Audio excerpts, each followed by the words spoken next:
Welcome back, Soft Mystic Stories. Somewhere in the eastern Mediterranean, around 1200 BC, a merchant ship is being loaded under torchlight. Copper ingots from Cyprus, stacked in the shape of stretched animal hides, each one worth a fortune. Tin from somewhere far to the east, traveled through a dozen hands before reaching this harbor.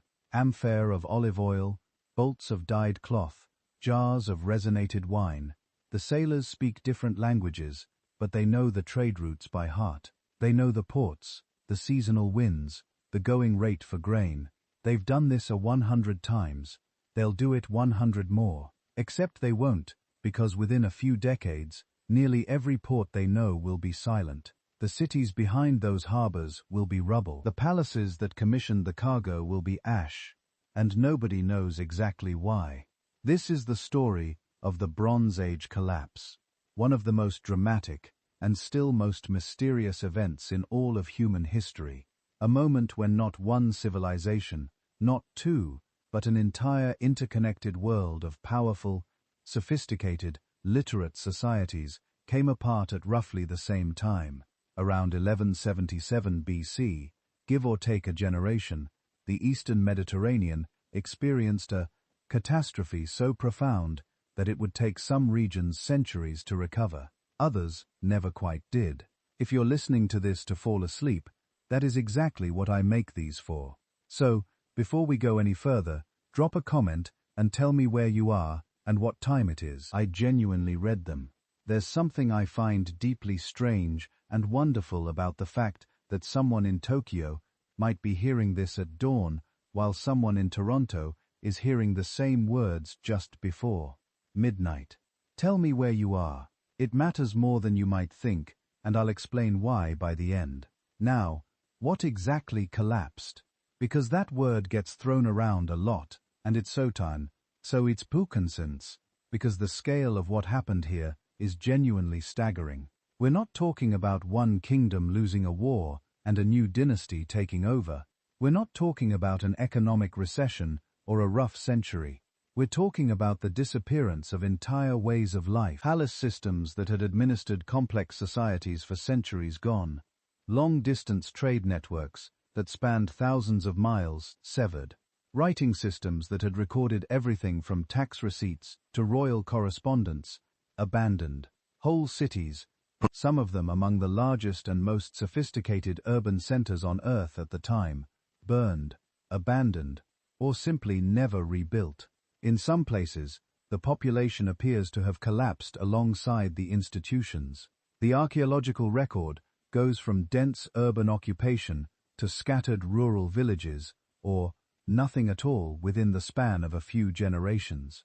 This is what historians mean when they talk about collapse in the ancient world. Not just political change, not just a change in who sits on the throne, a systemic unraveling, the kind where all the things that make a complex society function, centralized government, specialist labor, written administration, organized trade, military security, stop working more or less at once. And here is the thing that makes this particular collapse so haunting. It wasn't one civilization. The Mycenaean Greeks, whose palace centers had dominated the Ashan for centuries, collapsed. The Hittite Empire, one of the most powerful states in the ancient world, a rival to Egypt itself, vanished almost overnight. The great trading city of Ugarit on the Syrian coast was burned and never reoccupied. Cities across Canaan and the Levant were destroyed. Cyprus, which had built enormous wealth on copper production and maritime trade, saw its major centers go dark. Even Egypt, mighty Egypt, which managed to survive the crisis, emerged from it, weakened, contracted, and fundamentally changed. A shadow of what it had been. All of this happened within roughly the same 50 to 100-year window. In historical terms, that's almost simultaneous, and it raises a question that has genuinely haunted scholars for generations. How does an entire system fail at once? How does civilizations that don't share a border, that speak different languages, worship different gods, organize their societies in different ways, all come apart at the same moment? The suspects are real, And there are several of them. Climate change and prolonged drought have left chemical signatures in ancient pollen records and sea sediments.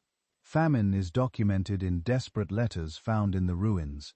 A mysterious group, known as the Sea Peoples, appears in Egyptian texts and may have swept through the region like a wave of migration and conflict. Local rebellions against palace economies that had grown too extractive and too rigid might have cracked the system from within. Earthquakes struck some of the key sites. Trade routes already under strain may have entered a catastrophic feedback loop where each disruption made the next one worse. None of these explanations on its own quite fits everything. The drought doesn't explain every city. The Sea Peoples don't explain the inland collapses. The earthquakes are real, but too scattered to account for the full picture. And that's precisely what makes this one of the most intellectually fascinating puzzles in all communities of archaeology and ancient history. Because the answer, to the extent we have one, seems to be all of them interacting with each other, amplifying each other in a system that had grown so interconnected and so specialized that it had also grown brittle.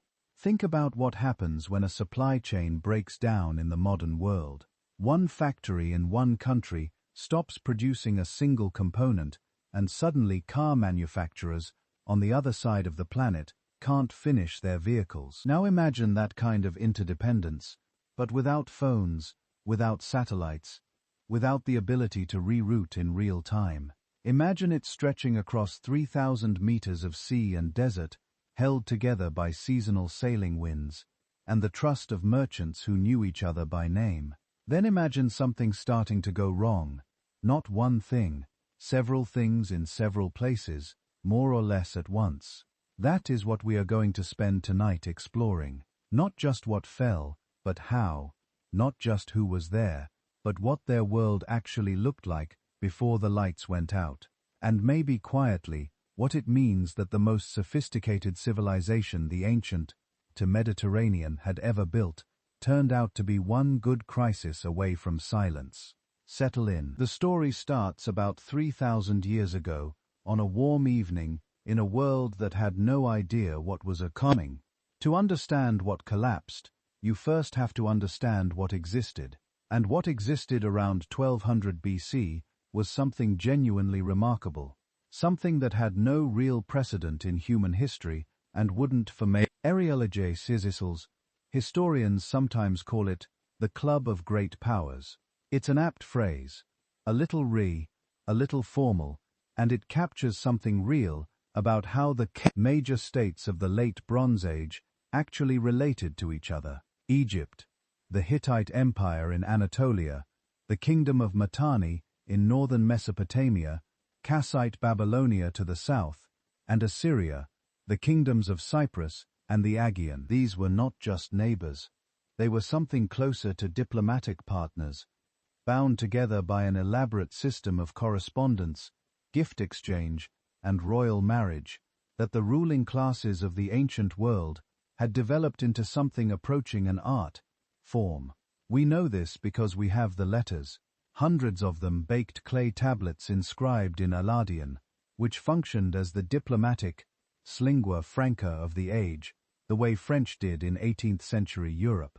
Found at sites like Tel Mana in Egypt, they show us kings addressing each other as brothers, negotiating the exchange of gold and lapis lazuli, complaining when shipments arrived short of what was promised, requesting physicians, requesting craftsmen, requesting brides. There's a tone to these letters that feels almost modern in its mix of high ceremony and naked self-interest.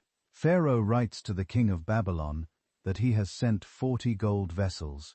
The king of Babylon writes back that the vessels, when melted down, barely amounted to 20. The correspondence is simultaneously formal and petty in the most recognizable way. But beneath the royal pleasantries was something structural and serious.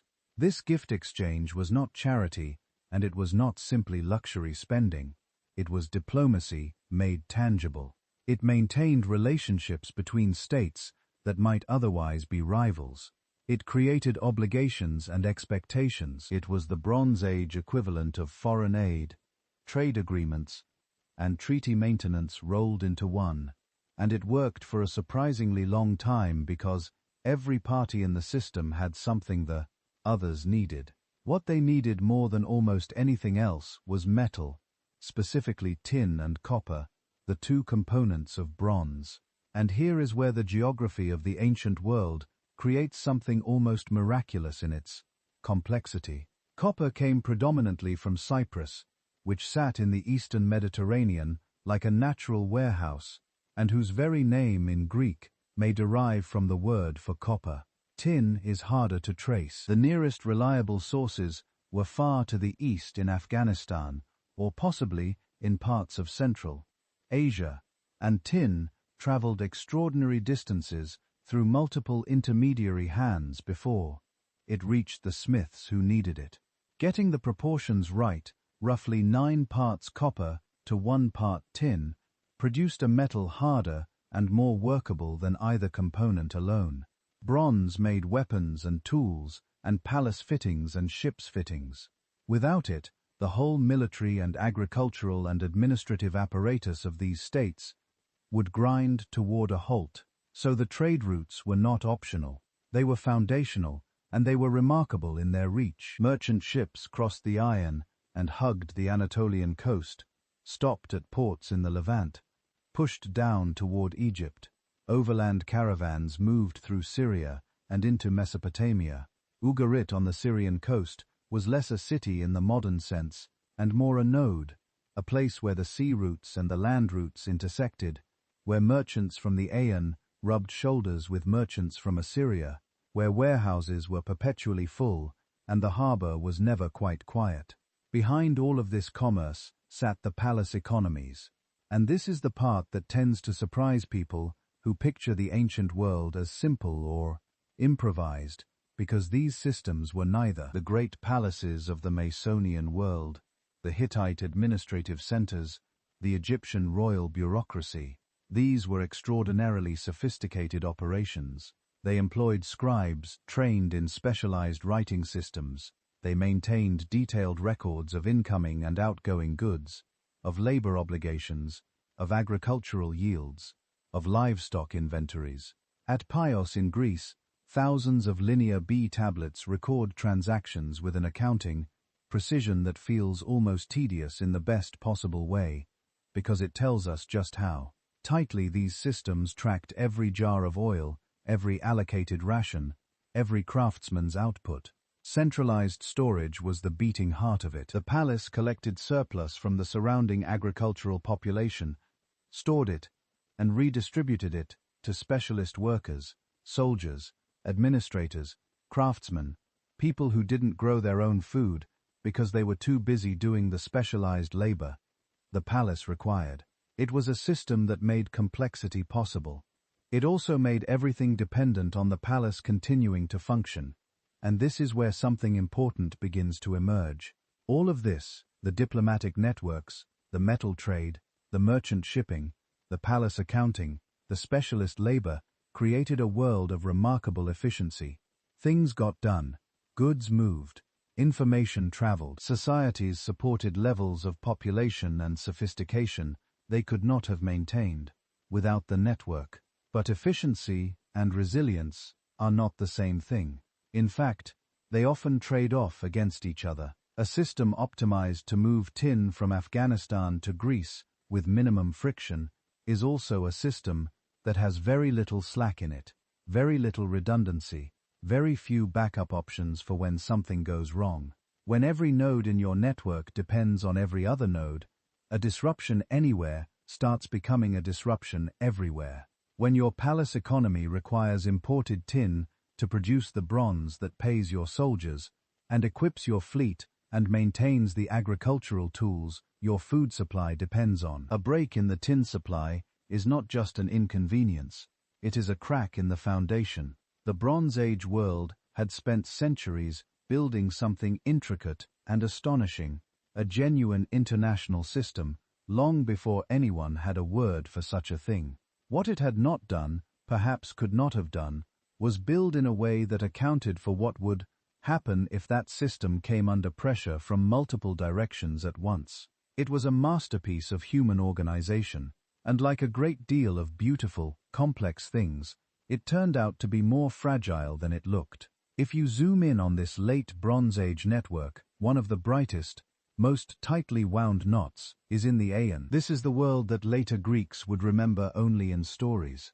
The age of Agamemnon and Odysseus and the walls of Troy.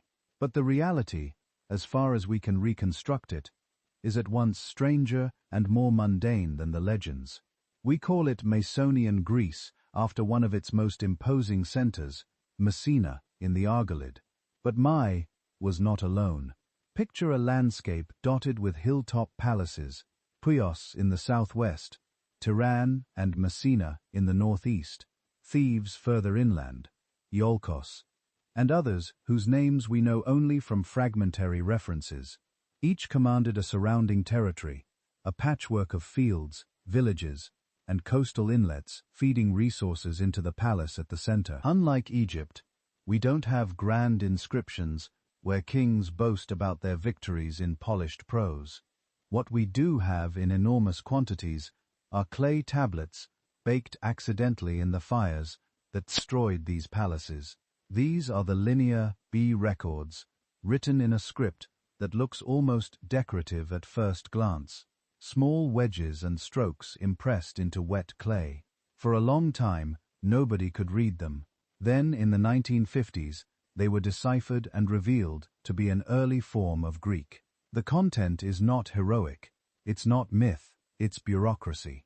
At Pios, on the western coast of the Peloponnese, about 1,000 tablets survived from the final year or two before the palace burned. They read like the Bronze Age equivalent of spreadsheets, lists of grain and oil, allocations of wool to particular weavers, records of chariot wheels, body armor, and spearheads, inventories of sheep herds broken down by district. We see officials, overseers, and collectors. We see ranks of specialized workers. We see priests and sanctuaries receiving offerings. The language is curt, almost telegraphic. So-and-so owes so much. So-and-so receives so much. It is not trying to impress anyone. It is trying to keep track. From these dry little notes, a picture emerges. The Mycenaean palace was not just a royal residence. It was the core of a managed economy. Farmers in the countryside owed the palace a portion of their produce. This was taxation, though nobody would have used that word. Grain, olives, wine, livestock flowed inward to be stored in magazine rooms in enormous pithoi, sunk into the floors in storerooms whose walls were blackened centuries later by the fires that consumed them. From this central surplus, the palace supported people who did not farm for themselves: bronze workers, chariot makers, textile specialists, full-time soldiers, administrators, and probably the retinues of the royal household. Linear B tablets show us how intensely this was organized. Weavers are grouped into teams under supervisors. Wool is issued in specific amounts. Finished cloth is expected back. Bronze is weighed out in measured quantities to smiths who are supposed to return finished. Blades and fittings, chariot components and armor are logged, inspected, and sometimes reassigned. In some cases, we can watch a single consignment of wool pass through multiple hands from raw, fleece, to spun yarn, to woven cloth, each step recorded. This is not a market economy in the modern sense, with prices and open competition. It is redistribution. The palace takes in, the palace gives out, and in doing so, it binds its society together. If you work for the palace, your rations, your materials, your tools, your status, all depend on those flows continuing. If you live in the surrounding countryside, the palace is both your tax collector and your emergency granary, the institution that may feed you in a bad year and conscript you or requisition your animals when war comes. For a while, this system seems to have worked very well. The palaces are decorated with elaborate fresco. They produce exquisite luxury goods, inlaid daggers, carved ivory, finely worked gold. They participate in international trade, receiving copper from Cyprus, perhaps tin from further east, exotic items like ostrich eggs and glass. Mycenaean pottery shows up in shipwrecks off the Turkish coast, in Levantine ports, even in Egypt. In the 15th and 14th centuries BC, this looks like a success story, and yet toward the end, the tone shifts. You can see it in stone even before you read it in clay.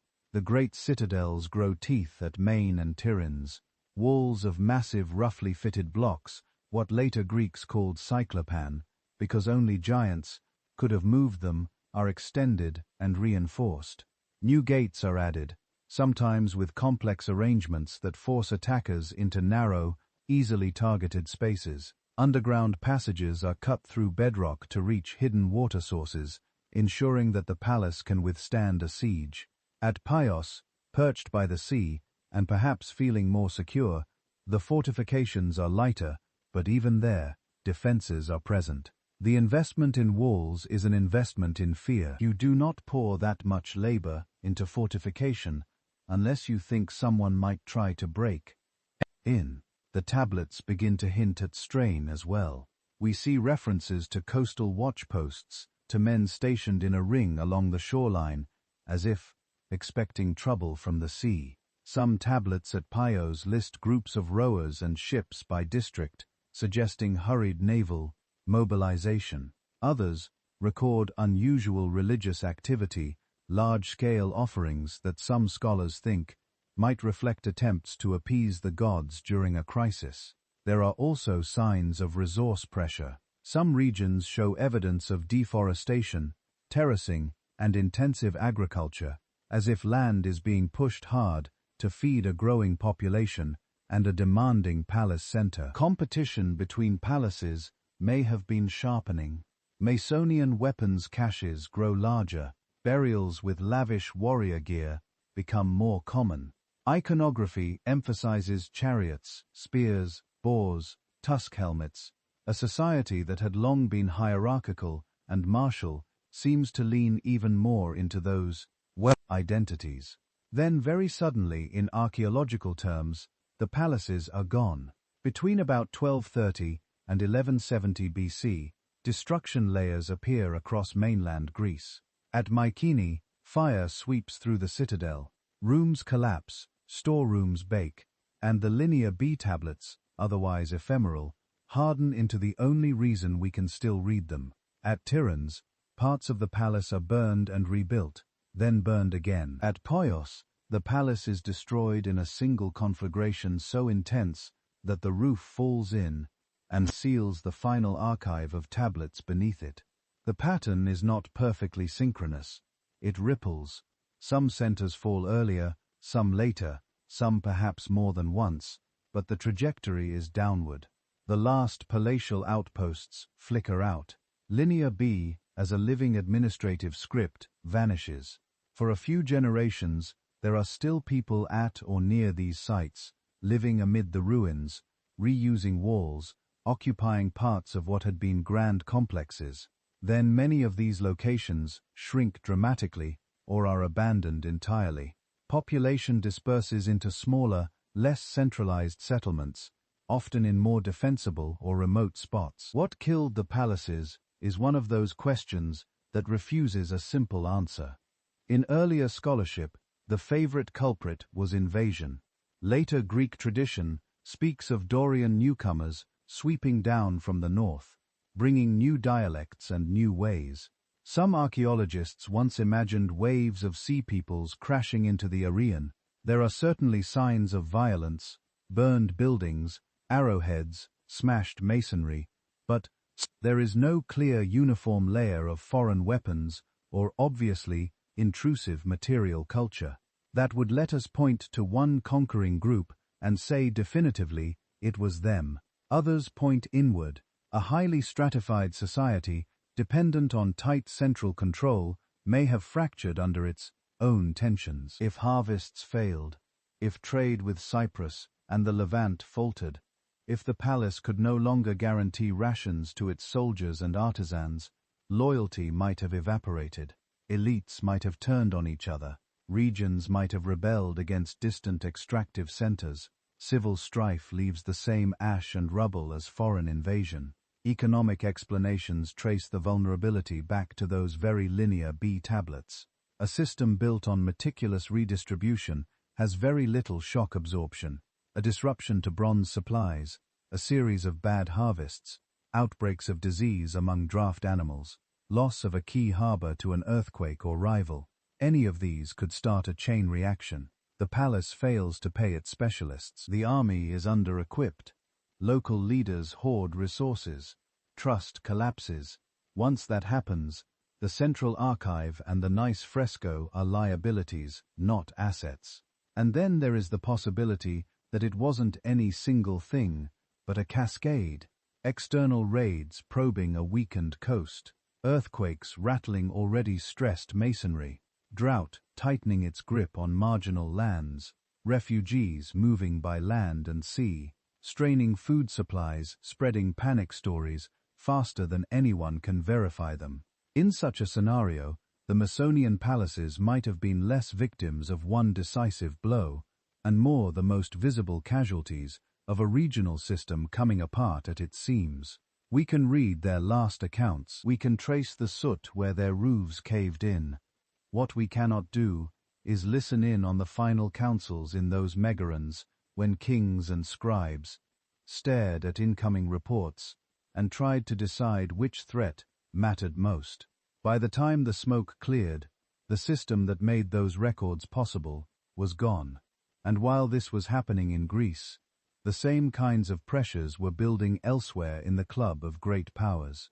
On the Anatolian plateau, another palace-centered empire was entering its own last decade. If you follow the trade routes northeast from Mycenaean waters, across the Aegean, and into Anatolia, you hit another center of gravity in this late Bronze Age world, the land the Hittites called Hatti. It was not, at least at first glance, an inviting place to build an empire. The Hittite heartland sat on a high, rugged plateau, with hot, dry summers, cold winters, and limited arable land, but what it lacked in easy fertility, it made up for in defensibility.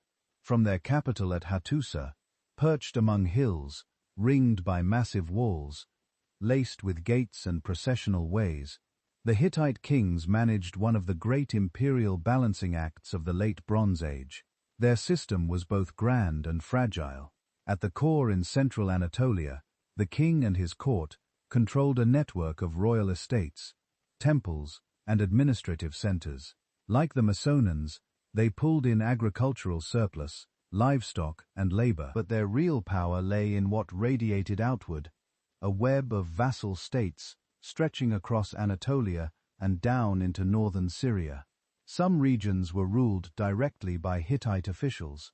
Others remained under their own dynasties, but swore loyalty to the great king, promising troops, tribute, and obedience in foreign policy. In return, they received royal daughters in marriage, prestigious gifts, and most importantly, Hittite military backing against their local rivals.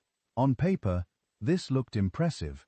The Hittite king could call on armies from western Anatolia, northern Syria, even as far as the Euphrates. In treaties preserved on clay tablets, vassal rulers swore elaborate oaths, invoking dozens of gods to curse them if they broke faith. The Hittites had pioneered an international diplomacy of equals with Egypt and Babylonia, and a hierarchical diplomacy of subordination with everyone else.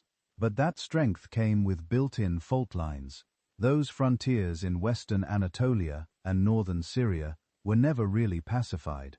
They were zones of constant friction between Hittite interests and local kings, between Hittite authority and Egyptian influence, between highland raiders and land traders. The empire was shaped less like a solid block and more like a patchwork quilt held together by promises and coercion. In good years, when grain flowed, when copper and tin arrived from Cyprus and beyond, when the king could move armies quickly to crush dissent, that quilt held. In bad years, the seams strained. Our window into those last decades comes from the royal archives. thousands of ununiform tablets found at Hattusa and other Hittite centers. Many belong to earlier, stronger times, but a subset from the late 13th century BC starts to sound nervous. We see letters complaining of shortages, officials write to the king about a lack of grain, about fields that are not producing enough, about difficulty supplying troops and workers. In some texts, the crown itself petitions abroad for food. One Hittite queen, probably Pudua, wife of Hattusili III, writes to the pharaoh in Egypt, asking for shipments of grain to relieve famine in Hatti. Elsewhere, the king of Ugarit sends provisions noting Hittite hunger. These are not casual favors for a great king. To admit scarcity to his peers was to reveal vulnerability. Yet, the letters exist. They suggest that toward the end, the Hittite core was feeling the pinch of poor harvests, possibly wider climatic stress, and perhaps the cumulative effect of overtaxed lands. Instability appears in other ways too. Late texts contain complaints about banditry and unrest in the countryside, pleas for reinforcements to keep key roads open. There are hints that some vassal princes are dragging their feet on obligations, or openly playing both sides between Hatti and its rivals. The language is still formal, but beneath the courteous formulas, you can feel strain. To the south, the Hittites faced Egypt, their old adversary from the days of the Battle of Kadesh. By the late 13th century, relations had stabilized into something like weary partnership, sealed by dynastic marriages.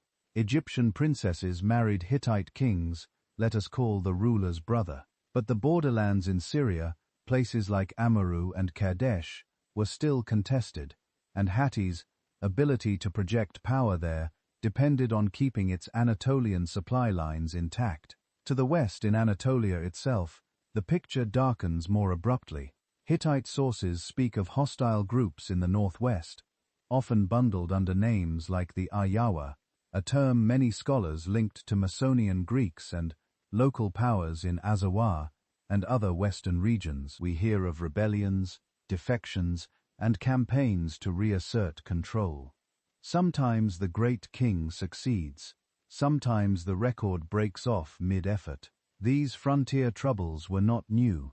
The Hittites had been suppressing revolts for centuries. What's different at the end is the sense that the center is losing the ability to keep up. Armies are still dispatched, but the petitions grow more urgent. Vassal kings hedge their bets. A system that depends on everyone believing the great king will always show up is exposed when he can't. And then Hattusa falls silent. Archaeologically, the capital is destroyed and abandoned around the early 12th century BC, roughly in the same broad window as the Mycenaean palace burnings. The great city with its temples and archives, its monumental gates and storerooms, goes up in flames. Its ununiform tablets are baked hard by the same heat that consumes the buildings holding them. We can see the ash. We can see collapsed walls and charred beams. What we cannot see clearly is who exactly did it. Later Assyrian and other Near Eastern sources do not offer a neat explanation. There is no inscription boasting I so-and-so destroyed Hattusa the way some conquerors brag about. Other victories. Hittite texts up to the end speak of enemies, of dangerous Western peoples, of unrest in Syria, but they stop before the final blow is recorded. Scholars have proposed several overlapping culprits. Internal rebellion is one. If core regions were starving, if troops were unpaid, local elites or provincial governors might have turned on the royal center, looting or burning it in struggles for power. In this scenario, Hattusa's end would be a civil implosion more than an external conquest.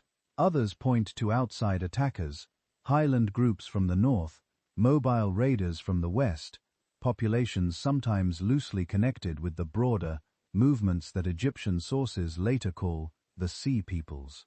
Hattusa's location, far from the Mediterranean coast, makes a simple seaborne raid less likely, but not impossible in combination with overland allies. Once again, the evidence is suggestive, but not definitive. There is also the possibility that the final destruction was simply the last act in a slow, uneven collapse. As vassal states in Syria slipped away, as western Anatolia fragmented into independent powers, as trade routes faltered and famine bit deeper, Hattusa may have become less and less viable. Its fall might mark not the moment the empire died, but the moment the corpse stopped twitching. What is clear is that the political structure of the Hittite Great Kingdom disintegrated. The Great Kingship, with its claims over Syria and Anatolia, vanished from the diplomatic stage. The archives closed for Egypt and Assyria. One of their main counterparts in the club of great powers was simply gone, but the people were not. In the centuries after Hattusa's destruction, we see the emergence of what historians call Neo-Hittite or Syro-Anatolian states. Small kingdoms in southeastern Anatolia and northern Syria, Kamish, Melid, Patina, and others that continued many Hittite traditions. They carved monumental stone reliefs in a familiar style. They used hieroglyphic Luwian inscriptions, a script and language closely tied to the old Hittite world. Their rulers bore titles and names that echoed earlier dynasties. They worshipped some of the same storm gods and sun deities. In some places, city walls and palaces rise again on or near earlier Hittite foundations. Politically, these were no longer empire-spanning powers. They were regional players squeezed between a resurgent Syria, Aramaean groups, and other local forces. But culturally, they kept a thread of continuity alive. Hatti, as a centralized state, had unraveled. Hatti, as a cultural tradition of law codes, rituals, artistic forms, ways of writing and ruling survived in new, smaller frames. So when we talk about the collapse of the Hittite Empire, we have to be careful. The palace system, the web of vassal treaties, and the idea of a great king commanding from Hattusa, that all disappears in a generation or two. Yet in the hills and valleys of southeastern Anatolia and northern Syria, people still told stories in Hittite and Luwian tongues, still invoked the old gods, still inscribed their names in scripts born in the imperial heartland. Like the Mycenaean world, Hatti did not vanish so much as change phase. The bright centralized flame of empire went out. The embers scattered continued to glow. And while those embers smoldered in the north, further south, another old power was straining to hold its own against famine, migrants, and mysterious enemies on the sea. Egypt, at the end of the 13th century BC, looked on the surface more secure than most of its mock neighbors. It still had a powerful royal court, massive temples, a bureaucracy that had been refining its paperwork since before the pyramids. The Nile still flooded, perhaps irregularly, perhaps less generously at times, but it had not failed outright. The great temple complexes at Karak and Medinet Habu were still being embellished with carved reliefs. Priests still chanted hymns to Amun, Ra, and Petar. And in the international game, Egypt still mattered. Since the famous Battle of Kadesh a century earlier, what Egypt and Hatti had carved out a kind of Dant in Syria. The pharaoh claimed influence in southern and coastal regions. The Hittites dominated the north and inland zones. Border cities like Amaru and Ugarit lived between those spheres, maneuvering carefully. Egyptian garrisons and officials persisted along parts of the Levantine coast in Canaanite, cities that sent tribute and letters back to the Nile. Maintaining that position was not cheap. To keep a foothold in the Levant, Egypt had to move grain, troops, and goods by land and sea. Garrisons needed to be supplied. Local rulers needed gifts to keep them loyal. Envoys had to travel with caravans, scribes, guards, and pack animals. In a world of tightening resources and more frequent disruptions, those overseas commitments became heavier and more fragile. By the time we reach the reign of Ramesses III in the early 12th century BC, that strain breaks into the historical record with unusual clarity. Ramesses III, ruling from around 1184 to 1153 BC, is one of our best documented pharaohs for this period, at his mortuary temple at Medinet Habu on the west bank of Thebes. He left sprawling reliefs and long inscriptions describing his victories over enemies he names as sea peoples. For many modern readers, these scenes have become the iconic image of the crisis. In the carved panels, you see Egyptian chariots racing along the shore, archers loosing volleys, ships colliding in a chaotic naval battle. Foreign warriors appear with feathered headdresses, horned helmets, round shields, different styles of swords and spears. Some come by land with ox carts and families in tow. Others are shown on ships clashing with Egyptian marines. The accompanying texts describe invasions from the Isles, peoples who had toppled other lands and were now turning toward Egypt. Ramesses claims that no land could stand before their arms until he, the pharaoh, intervened. He boasts of luring them into traps, smashing them on land and sea, taking prisoners, and settling some survivors within Egypt as subjects. These inscriptions are not neutral reportage, they are royal propaganda, carved to glorify a king and reassure a nervous elite. But they are not pure fiction either. They are corroborated in a rough way by hints from elsewhere. Letters from Ugarit mentioning enemy ships, destructions in coastal cities around the same time, mentions in Egyptian lists of foreign groups with names that seem to correspond to some of the peoples in the Medinet Haru scenes.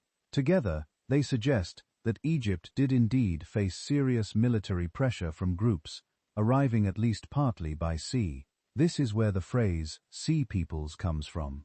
Modern scholars use it as a convenient umbrella term for a cluster of names that appear in Egyptian records of the late 13th and early 12th centuries BC. Sharan, Shales, Peliket, Chika, Denyen, Wesh, and others. Some of these names may correspond to later peoples in the region. Peliset is often linked to the Philistines. Sharan have been connected cautiously to Sardinia, but the identifications are debated and not universally accepted. The most important thing to remember is that sea peoples is not a precise ethnic label. It's not one tribe, one nation, or one unified confederation in the modern sense. It is a retrospective category built from Egyptian sources that were themselves trying to make sense of complex movements in a time of crisis. So what or who were they? Several overlapping possibilities are on the table. One view sees many of these groups as displaced populations from the wider eastern Mediterranean, people whose homelands in western Anatolia, the Aegean, or coastal regions, had been destabilized by earlier wars, famines, or political collapse. As states like the Hittite Empire and Mycenaean kingdoms fractured, warriors, farmers, and their families may have banded together in search of new lands, leveraging ships as both escape route and weapon. In this reading, those ox carts in Ramesses' reliefs matter. They suggest not just raiding parties, but migrating communities.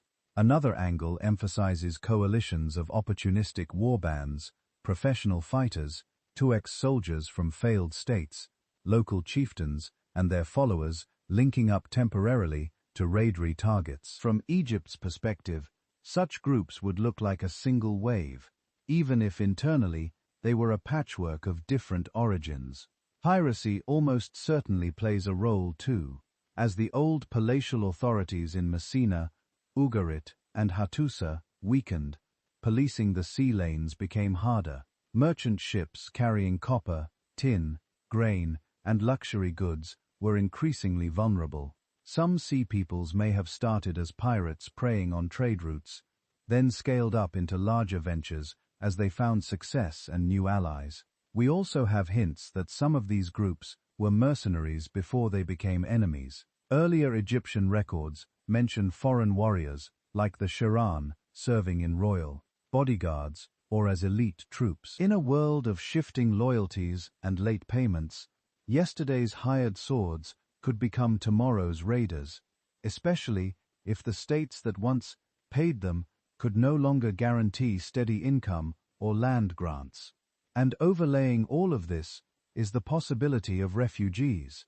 If droughts, famine, and local conflicts were driving people off their land, across the eastern Mediterranean, many would have been desperate enough to risk any passage that promised stability. Egypt, with its Nile floodplain, would have looked like a potential refuge, even as it struggled with its own problems. To officials at the Nile Delta, large groups of hungry armed migrants might not feel like refugees at all. They would feel like an invasion. The truth may be that all these categories displaced farmers, ambitious warbands, pirates, ex-mercenaries, and refugees bled into each other in practice. The Egyptian scribes watching complex movements from their side of the frontier collapsed that mess into a single phrase: peoples of the sea. Ramesses the Freed's texts insist that Egypt triumphed in a narrow military sense. That seems to be right. The Nile Valley was not overrun. Egyptian authority in the core regions survived. Unlike Hatti, there is no moment where the capital disappears under ash. No total administrative blackout, but survival came at a price. Fielding the armies that fought those battles and maintaining garrisons in the Levant as long as possible required immense resources. Shipbuilding, chariot forces, archers, fortifications along the eastern delta, all of this had to be funded, fed, and organized. Grain had to be collected, redistributed, and sometimes imported. The logistics were staggering.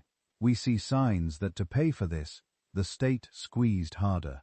Villages and estates along the Nile would have felt increased taxation in grain, labor, and service. Temples were granted large tracts of land and income in return for their support. But that also meant more wealth diverted into the priestly sphere and away from direct royal control. Work gangs were mobilized more frequently. Rations stretched thinner when harvests were poor. Over time, this eroded the very base that made Egyptian power possible. By the later years of Ramesses III and his successors, we start to hear of strikes by tomb workers at Deir el-Medina, complaints of late payments, corruption, and mismanagement. These are not random anecdotes.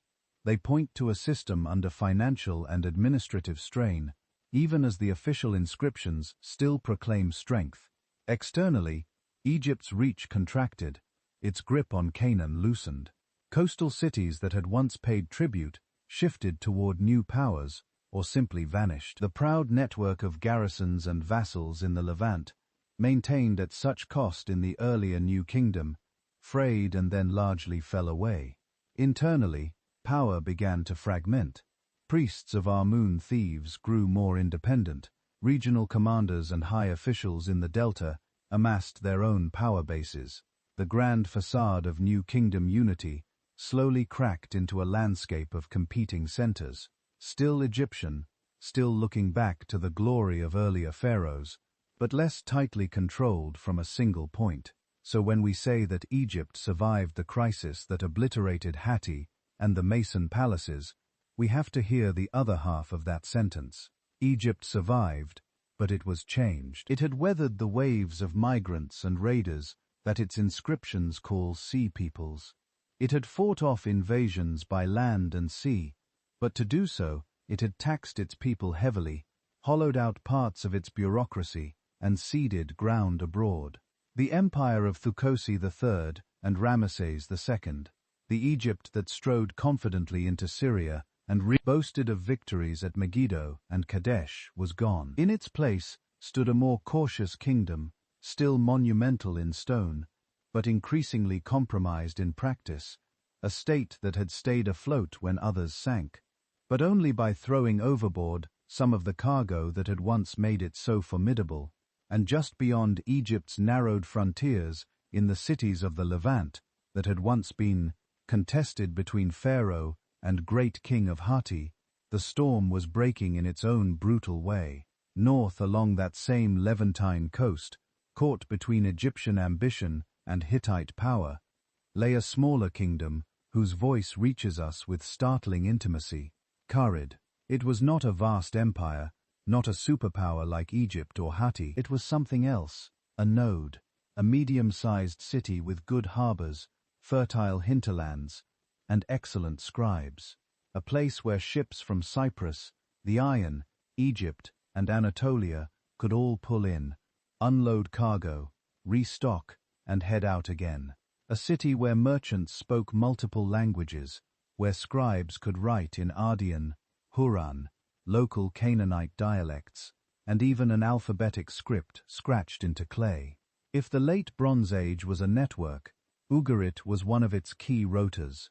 We know this because of what was left behind when the city burned. In palaces, temples, and private houses, archaeologists uncovered thousands of clay tablets, royal correspondence, legal contracts, shipping manifests, treaties, medical recipes, school exercises, even letters between merchants complaining about late payments.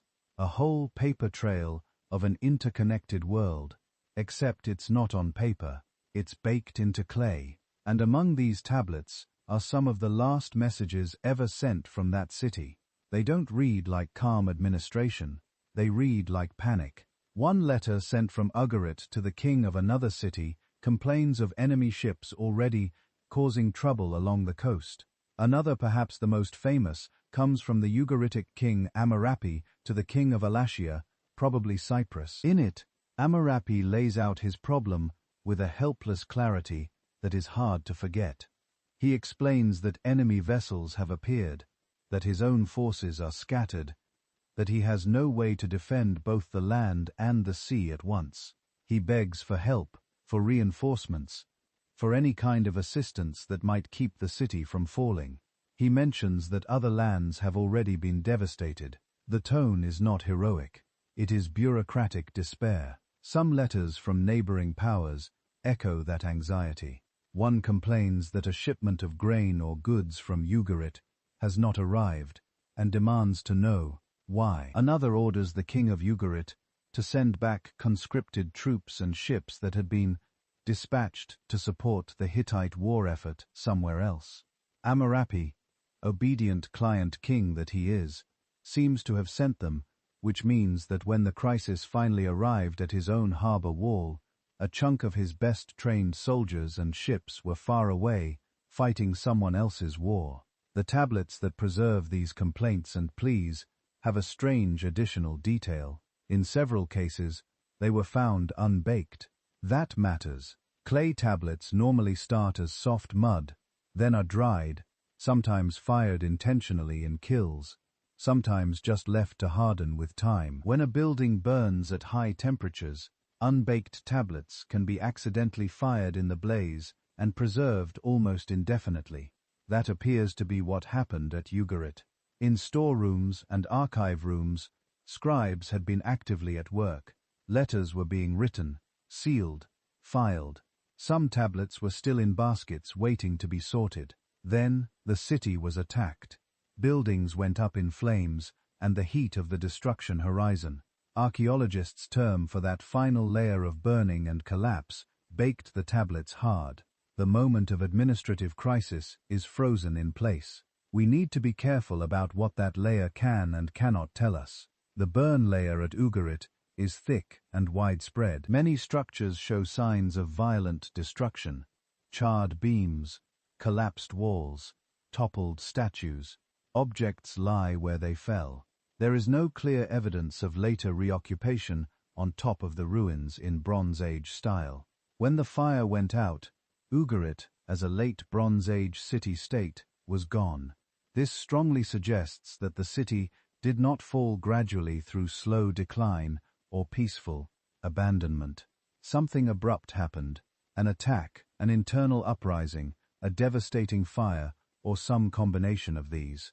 But the archaeology cannot on its own tell us the identity of the attackers. Later scholars have been tempted to point straight to the Sea Peoples as described in Egyptian texts, to imagine the same fleets that hit Egypt, also sweeping over Ugarit. That is possible.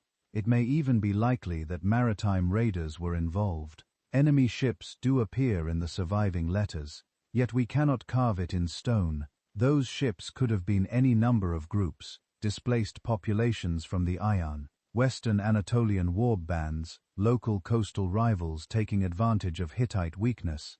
even rebellious mercenaries or pirates once hired by Ugarit itself. The tablets do not come with a neat ethnic label. What we can see with unusual clarity is collapse being felt in real time. In the months or years leading up to the final destruction, the scribes of Ugarit were juggling bad news from multiple fronts. Grain shipments delayed, foreign orders for troops, complaints about bandits or pirates, warnings from inland allies that things were deteriorating, royal officials trying to decide which crisis to prioritize when there are too many to handle at once. For the king and his court, the fall of Ugarit was not an abstract geopolitical event. It was the terrifying realization that the safety net of the old order, Hittite protection, predictable trade, recognizable rules, had frayed beyond repair. And when Ugarit vanished, the shockwaves moved outward. Think about what it meant in practical terms to remove one major port from the eastern Mediterranean. Merchants sailing from Cyprus with cargoes of copper ingots suddenly lost a familiar destination, a place to anchor, trade, and resupply before heading further south or east.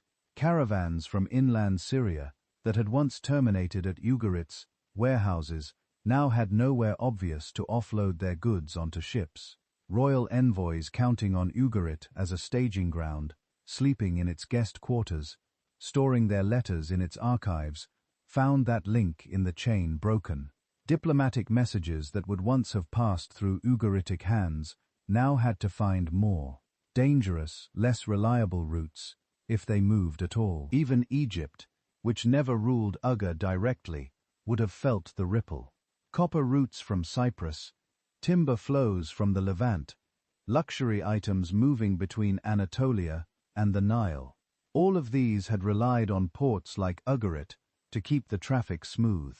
Remove that nodal city, and the system does not instantly collapse everywhere, but it becomes less efficient, more fragile, more exposed to further shocks. In a world already dealing with drought signals, internal revolts, and shifting alliances, every lost port, every burned warehouse, every vanished archive made the entire network shakier.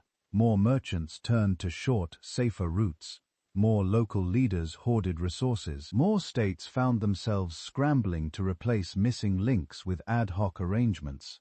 Ugarit's last letters let us watch that process at the scale of individual decisions. A king delaying payment because he is short on grain. A governor asking for more troops because bandits are bolder than before. A scribe rushing to draft one more plea for aid as rumors of enemy ships grow louder. The tablets do not give us a grand theory of why the Bronze Age collapsed. They do something more intimate. They let us hear, almost directly, the voices of people whose world was coming apart. Not in hindsight, but as it happened, one missed shipment, one unanswered letter, one burning building at a time, while coastal cities like Ugarit were going up in flames inland. Along the twin rivers of the Tigris and Euphrates, the picture looked different, not calm, not safe, just different. Mesopotamia, the old land between the rivers, had been a theater of shifting power balances for centuries before the crisis hit. Kings in this region were used to turbulence. They almost specialized in it. At the southern end in Babylonia, ancient prestige clung to the land. This was the country of Hammurabi's memory, of towering ziggurats of scribal schools, that still copied epics and legal codes, first written 1,000 years before. But in the late Bronze Age, Babylonia was no longer the unstoppable force of earlier eras. Kassite kings ruled from Babylon, a dynasty that had come in from elsewhere, absorbed the culture, and sat on the throne long enough for people to forget they had ever been outsiders. To the north, though, there was a newer power, growing bolder with each generation: Assyria. Ashur, Nineveh, and other Assyrian cities lined the upper Tigris. From there, kings looked south to Babylon, west to Syria, north to Anatolia, and saw a world of opportunity. Their scribes wrote in the same Akkadian language as their Babylonian neighbors, but their ambitions were not the same. For much of the late Bronze Age, the political landscape here was not a simple map of fixed borders. It was more like a restless breathing, Assyria expanding, Babylonia pushing back, then both turning outward, forming alliances with Hatti, with Egypt, with Elam, in the Iranian highlands. Letters flew back and forth on clay, marriage proposals, trade agreements, veiled threats. If the eastern Mediterranean coast was a web of harbors, Mesopotamia was a web of courts. And when the wider system started to shake, those courts felt it, just not always in the same way. Trade routes tied these river kingdoms to everything happening further west. Copper from Cyprus could move through Ugarit or other Levantine ports, and then overland, toward the Euphrates caravans. Tin, so crucial for making bronze, came from far to the east, but the finished metal, weapons, and tools, and luxury goods moved in every direction. Merchants in Babylonia and Assyria depended on foreign markets just as much as anyone in the burst. Iron. When coastal nodes like Ugarit failed, that flow did not stop overnight.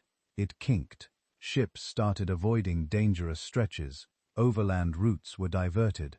Goods that once passed smoothly from harbor to caravan to palace began to pile up in some places and vanish in others. A cargo delayed in a Levantine port might mean a temple workshop in Babylon waiting weeks, longer for copper to arrive, or an Assyrian merchant defaulting on a promised delivery.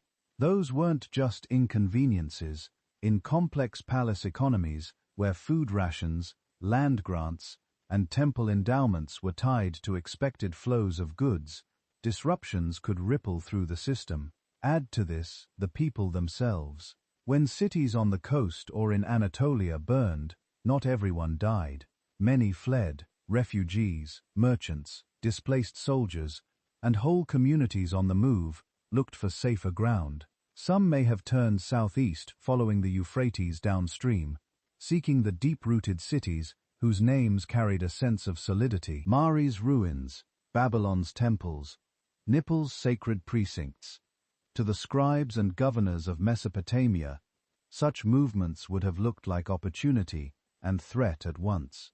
Extra hands to work fields or serve in armies, but also extra mouths to feed, in a world where harvests were increasingly uncertain. We don't have personal letters from Babylon as vivid as Amari's pleas from Ugarit, but we do see hints, royal inscriptions, that brag about putting down rebellions, expelling foreign troublemakers, reorganizing populations. Those are victory stories, written to impress the gods and future generations. But behind them lurk real pressures. Inside the palaces, succession disputes added another layer of strain. Kassite Babylonia, already juggling its relationships with Assyria, Elam, and distant allies, had to weather internal elite competition. Chronicles speak, sometimes briefly, sometimes with bitter detail, of kings overthrown, usurpers rising rival claimants, backed by foreign powers. A throne that changes hands in a coup does not necessarily bring everything to a halt. Scribes keep writing, temples keep sacrificing, farmers keep planting, but every disputed succession chips away at confidence. Officials hedge their bets. Provincial governors hold back taxes, waiting to see who wins. Neighbors watch closely, ready to assist their preferred candidate with troops. Assyria, meanwhile, rode a rising curve of aggression and instability of its own. Assyrian kings of the 13th and early 12th centuries pushed westward, taking cities in northern Syria, skirmishing on the very frontiers of Hittite control. They boasted of campaigns that reached the Mediterranean, of enemies crushed, of tribute flowing back to Ashur. These were years of expansion, but expansion is expensive. Armies need grain, weapons, pack animals. Roads have to be maintained. Garrisons have to be supported in far-flung territories that may or may not be loyal. When the larger Late Bronze Age network began to wobble, when Hatti weakened under its own crisis, when coastal cities burned, when caravans became less reliable, Assyria suddenly found itself in a landscape where the rules were changing mid-game. In such a world, any king's death could become a flashpoint. We hear of palaces intruded upon, rivals murdered, regicides justified in carefully written texts as purifications of the land. Each new ruler issued building inscriptions and victory records, trying to convince everyone that order had been restored, that the gods were again on his side. Yet, despite the conflicts, the coups, the external wars, there is something striking about Mesopotamia in this period. It does not simply vanish where the Mycenaean palaces burn and are not rebuilt in the same form, where Ugarit disappears from the historical stage. Babylon and Ashura keep reappearing in our sources. The Kassite dynasty eventually falls, but the city of Babylon remains a political and religious center. Assyria suffers reverses, but later in the Iron Age, it is back, stronger than ever, carving out one of the largest empires the Near East had yet seen. Why? Part of the answer lies in institutional depth. By the late second millennium, Babylonian and Assyrian societies had layers of organization that went beyond any single palace. Temples with their own landholdings and staff, city assemblies that could, in some periods, make collective decisions, long-established legal traditions that scribes could copy and apply, almost as a technical craft, regardless of which king happened to be in charge. The rivers themselves offered a kind of stability. Even when long-distance trade faltered, the Tigris and Euphrates could still move grain and goods between upstream and downstream communities. Canal systems, though vulnerable to neglect, could be repaired and reused. Local agriculture did not depend entirely on overseas shipments. It could be stretched, rearranged, taxed more harshly, but it existed as a relatively reliable base. This did not make Mesopotamia immune. It made its collapse uneven. Instead of a single spectacular breaking point, a layer of ashes over an entire land, we see a more complicated picture. Dynasties ending, borders shifting, some cities shriveling while others slowly grow, periods of contraction followed by stuttering recoveries, Assyrian domination waxing and waning, Babylon falling under foreign influence, then reasserting itself. From a distance on a simplified map, it is tempting to use thick lines and sharp labels. Kassite Babylonia ends here, Assyria rises there. But on the ground, in fields and workshops and crowded neighborhoods, the experience would have been less clean. A farmer along a canal might live through 3 different kings without ever leaving his village. A temple scribe could serve under a Kassite ruler, then under an Elumite-backed usurper, then under a new local dynasty, copying the same prayers and legal formulas all the while. For them, the late Bronze Age collapse was not a single night when everything burned. It was a long season of turbulence. Foreign armies passing through, taxes going up, law codes being reissued with slightly different royal names, traders muttering that it's not as easy as it used to be to get tin from the west, grain from the north, cedar from the Levant. Mesopotamia's story in this era reminds us that collapse is not always a cliff. Sometimes it is a series of steps, a slow grinding down of complexity in some areas, even as others adapt and survive. And as we turn back toward the Levantine corridor to Canaan and the small hill villages that start to appear as old cities burn, we'll see another version of that same process. A world, not just destroyed, but rearranged from Mesopotamia's restless rivers. Imagine walking west. The land tightens into a corridor between desert and sea. Hills rise then fall toward a narrow coastal strip. To the south, Egypt. To the north, the ruined harbors of Ugarit and the fading reach of Hatti. This is Canaan, the Levant, a patchwork, not a single kingdom. In the late Bronze Age, this strip of land was a kind of contact zone, a middle ground threaded by roads, caravan tracks, and seasonal grazing routes. At its heart stood a constellation of small city-states, Hazur in the north, Megiddo guarding a key pass, Lachish and Greaser further south, Byblo and Tai on the coast. and many others whose names flicker in Egyptian lists and Ardean letters. Each city had its own king, its own walls, its own tiny orbit of villages and fields. None of them were superpowers. They survived by negotiating. To the west loomed Egypt, wealthiest state in the region, sometimes marching armies up into Canaan, sometimes ruling more softly through treaties and garrisons, but always watching. Egyptian pharaohs carved scenes of victory on temple walls, showing bound Canaanite chiefs, tribute parades, captured cities. In practice, though, they ruled less like direct administrators and more like senior partners. Local kings sent envoys and gifts south to the Nile, calling the pharaoh, "my lord," while fighting petty wars with their neighbors. Egyptian commissioners set up in key strongholds, their scribes tracking deliveries of grain, timber, copper, and soldiers. Garrison towns with Egyptian names and local populations dotted the map. It was a layered sovereignty above the golden aura of the pharaoh, below the gritty reality of city-state politics, raids, feuds, and deals made at the city gate. Archaeology lets us trace what happened to this world when the wider system started to fracture. If you dig into many of these late Bronze Age cities, you eventually hit a line of charcoal and rubble, a destruction layer. Sometimes it is dramatic, collapsed walls, arrowheads caught in fallen masonry, thick ash. Hazer's upper city, for instance, ends in a fierce burn. Parts of Leash show signs of violent destruction. Other sites show quieter endings, sections abandoned, neighborhoods left empty, fortifications never fully repaired. The timing is clustered.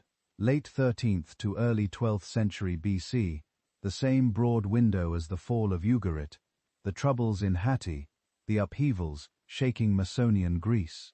Yet above those ash lines, something unexpected appears.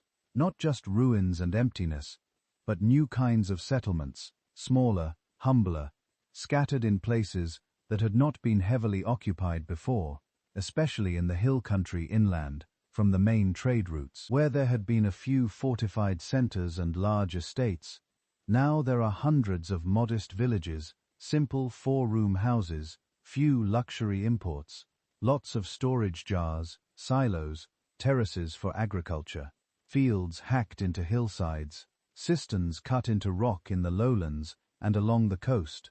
Some cities are rebuilt, often on a reduced scale, sometimes with new populations. Others shrink to small towns perched among their own ruins. But in the hills there is a demographic bloom. It is as if the social map has inverted.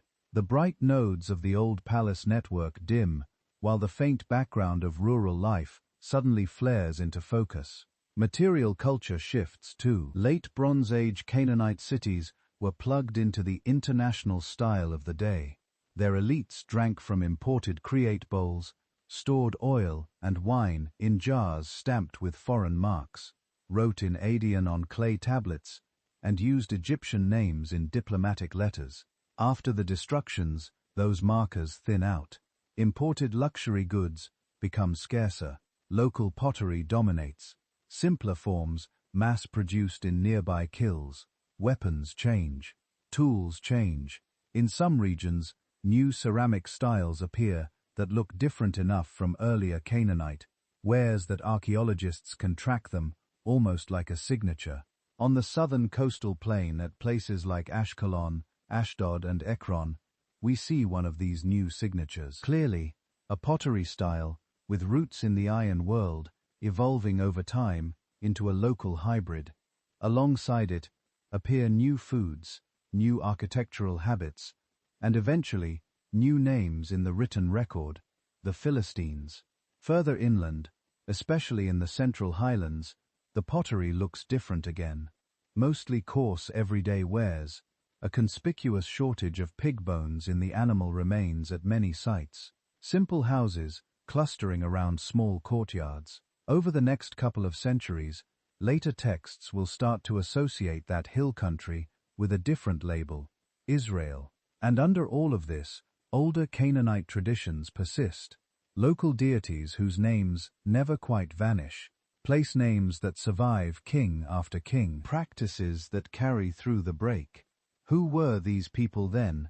Were the new hill villages Israelites arriving from somewhere else?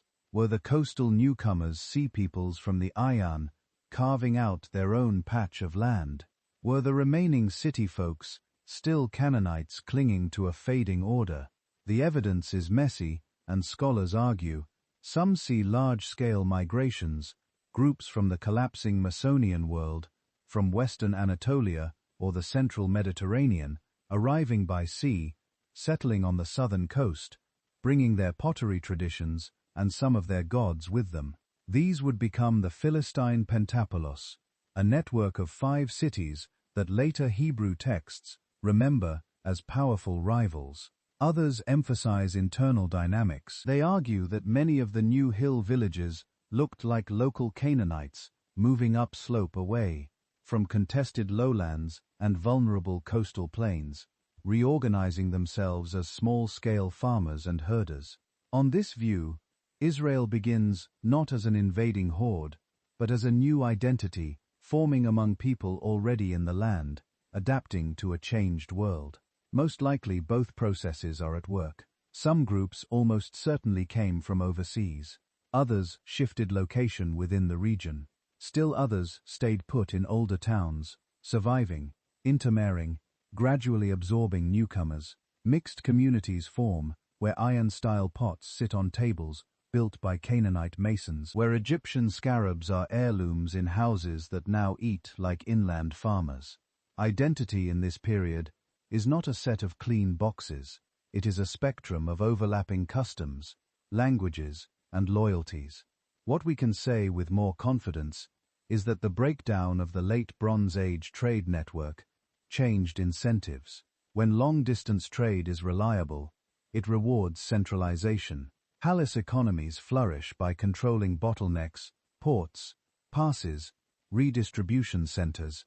Local elites build big storage facilities so they can stockpile grain, wine, and imported goods, then dispense them to dependent and allies. Ordinary farmers may be tied into these systems, paying taxes, serving in corvette labor, but also benefiting from the security and occasional surplus. When that network frays, the advantages shift. For a peasant, watching caravans go from frequent to occasional. For a town, watching Egyptian garrisons withdraw. For local leaders, seeing tribute demands rise while protection falls. The calculus changes. The palaces no longer guarantee stability. Imported luxuries become unreliable. Foreign soldiers are as likely to be raiders as protectors. One rational response is to scale down, move to a spot that is less visible from major roads, invest more in terraces and systems than in city walls, diversify crops, keep herds that can be moved if danger comes, build houses around shared courtyards where extended families can pool resources, depend less on imported bronze and more on whatever metal or stone you can get locally. In short, lean into subsistence, into local resilience. That is what the explosion of hill villages looks like. People reorganizing life around smaller, tighter communities that can ride out uncertain times without relying too heavily on distant kings. But this is not a story of simple replacement where Canaanites vanish and Philistines and we Israelites appear from nowhere. We still see continuity. Many cities are never completely abandoned. Megiddo, for example, contracts and changes, but remains occupied. Hazor has later phases built atop its ruins. Coastal towns like Tyre and Sidon survive the crisis and go on to thrive in the Iron Age. As Phoenician ports, trading far beyond the Mediterranean, cult sites persist, though their architecture and rituals evolve. The languages of the region shift slowly, not overnight. Older Canaanite dialects shade into early Hebrew and Phoenician over generations. Even the newcomers blend in. Philistine pottery starts out looking very iron, but over a century or two adopts local shapes and techniques. Diet patterns converge with those of their neighbors. Deities merge or sit side by side. The sharp edges of migration soften into a hybrid culture. Under the smoke of burning palaces and the silence of abandoned halls, life is not stopping. It is rethreading itself along different lines. From the highlands, down to the coastal plain, across the old Canaanite heartland, the late Bronze Age collapse is less a clean break than a reconfiguration. Power decentralized, trade routes rerouted, identities renegotiated. The great kings of Egypt might have still carved scenes of victory, but in the hills above their old garrisons, families were planting vines, building stone terraces, giving children names that would one day fill new stories. Stories told not about pharaohs or Hittite lords, but about shepherds, judges, and small communities trying to make a life in the long shadow of a fallen world.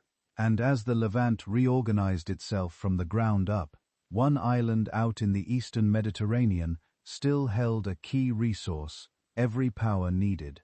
The collapse of the old order would twist that island's fate too, and with it, the supply of the metal that had defined an age. Out in the eastern Mediterranean, between Anatolia and the Levant, lies an island that seems almost peripheral on a modern map. In the late Bronze Age, it was anything but. Cyprus was a fulcrum, not because of wheat fields or great armies, not because of a sprawling empire, but because of one thing pulled from its mountains and smelted in its workshops: copper. The very name Cyprus may be tied to the word for copper in ancient languages. This wasn't a coincidence. The island's geology made it rich in copper ores, and in an age when bronze was the metal of choice for weapons, tools, chariots, and prestige items that put Cyprus in a position of quiet leverage over almost everyone. Bronze is an alloy. You take copper, mix in a smaller amount of tin, and you get a metal that is harder, more durable, and better suited for blades and armor than pure copper alone. Tin was relatively rare and came from scattered sources, some quite distant, but copper in industrial quantities poured out of Cyprus. From at least the 15th century BC onward, Cryate copper moved in bulk across the eastern Mediterranean.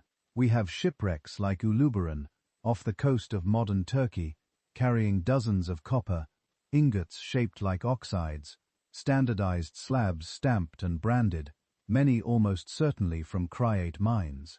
We have texts from Egypt, from Ugarit, from Hittite archives mentioning copper shipments, copper requests, copper tributes. When a palace wanted to arm its soldiers to outfit its chariot corps, to send a gleaming gift to a rival king, it needed bronze. And to get bronze, it needed copper, which in practice meant it needed Cyprus. This gave the island a peculiar status. Cyprus was not a single united kingdom in this period.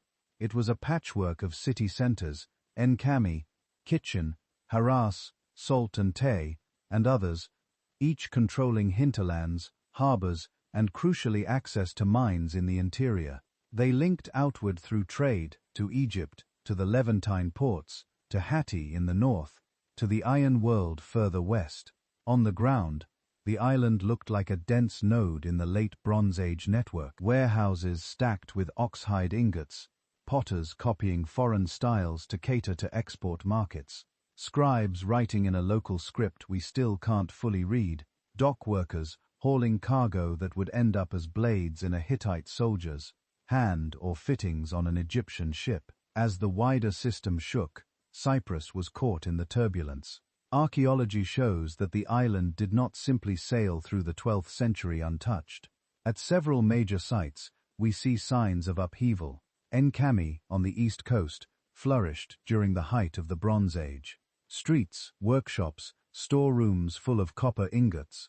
Then, in the late 13th and early 12th centuries, it experienced violent destructions more than once. Layers of burning, collapsed buildings, and hurried rebuilding suggest cycles of attack and recovery, not a single clean end. Kitchen further south shows its own pattern of change. Old quarters fall into ruin, new temples and industrial areas rise, sometimes with signs of new cultural influences, possibly groups with closer ties to the Levant or iron.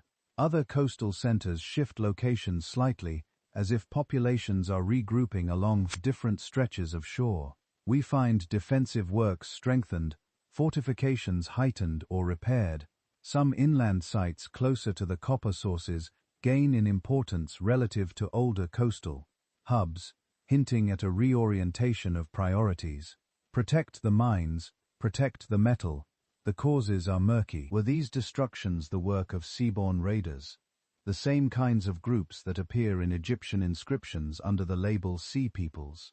Were they the result of internal conflict between rival Create cities, vying for control of a strategic resource in a time of scarcity? Or were they symptoms of economic strain, as the old export markets faltered and cities built on trade struggled to adapt? The evidence allows different readings and scholars disagree.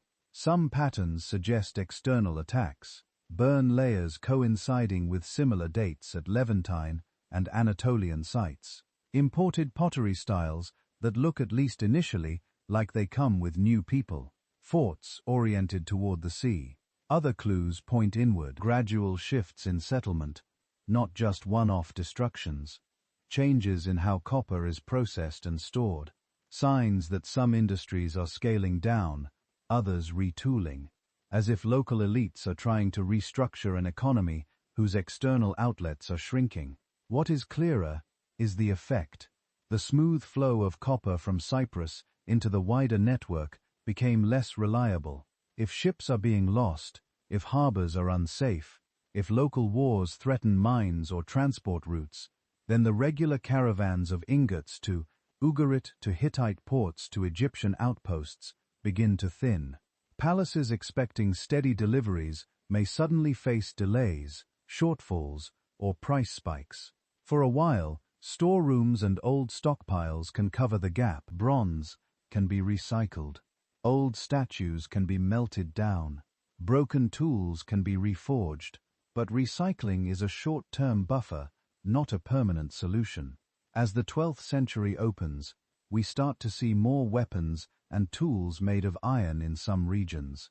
At first, iron is rare and often treated as a prestige material. But over time, as bronze supplies wobble and iron working techniques improve, the balance begins to shift. This transition is not instantaneous, nor is it solely due to Cyprus. Tin routes matter too, local policies matter, but copper disruption is part of the story. Think about what that means for military capacity. A late Bronze Age palace state measures its strength partly in chariots, in well-equipped infantry, in metal-tipped spears and arrows. If armor is harder to replace, if spearheads must be reused, if new bronze can't be produced at the same scale, then training an army and keeping it battle-ready becomes more expensive and fragile.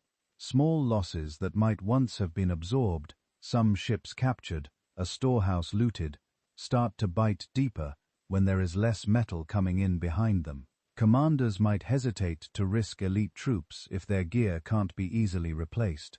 Local chiefs cut off from central supplies might struggle to arm retainers at all. Meanwhile, in the countryside, people adapt. Tools become simpler, often made from whatever is at hand. Plows and sickles may use more wood and stone, less metal. Weapons shift form. The gleaming bronzes that symbolized royal power become rarer outside a few surviving centers. Cyprus lives this from both sides.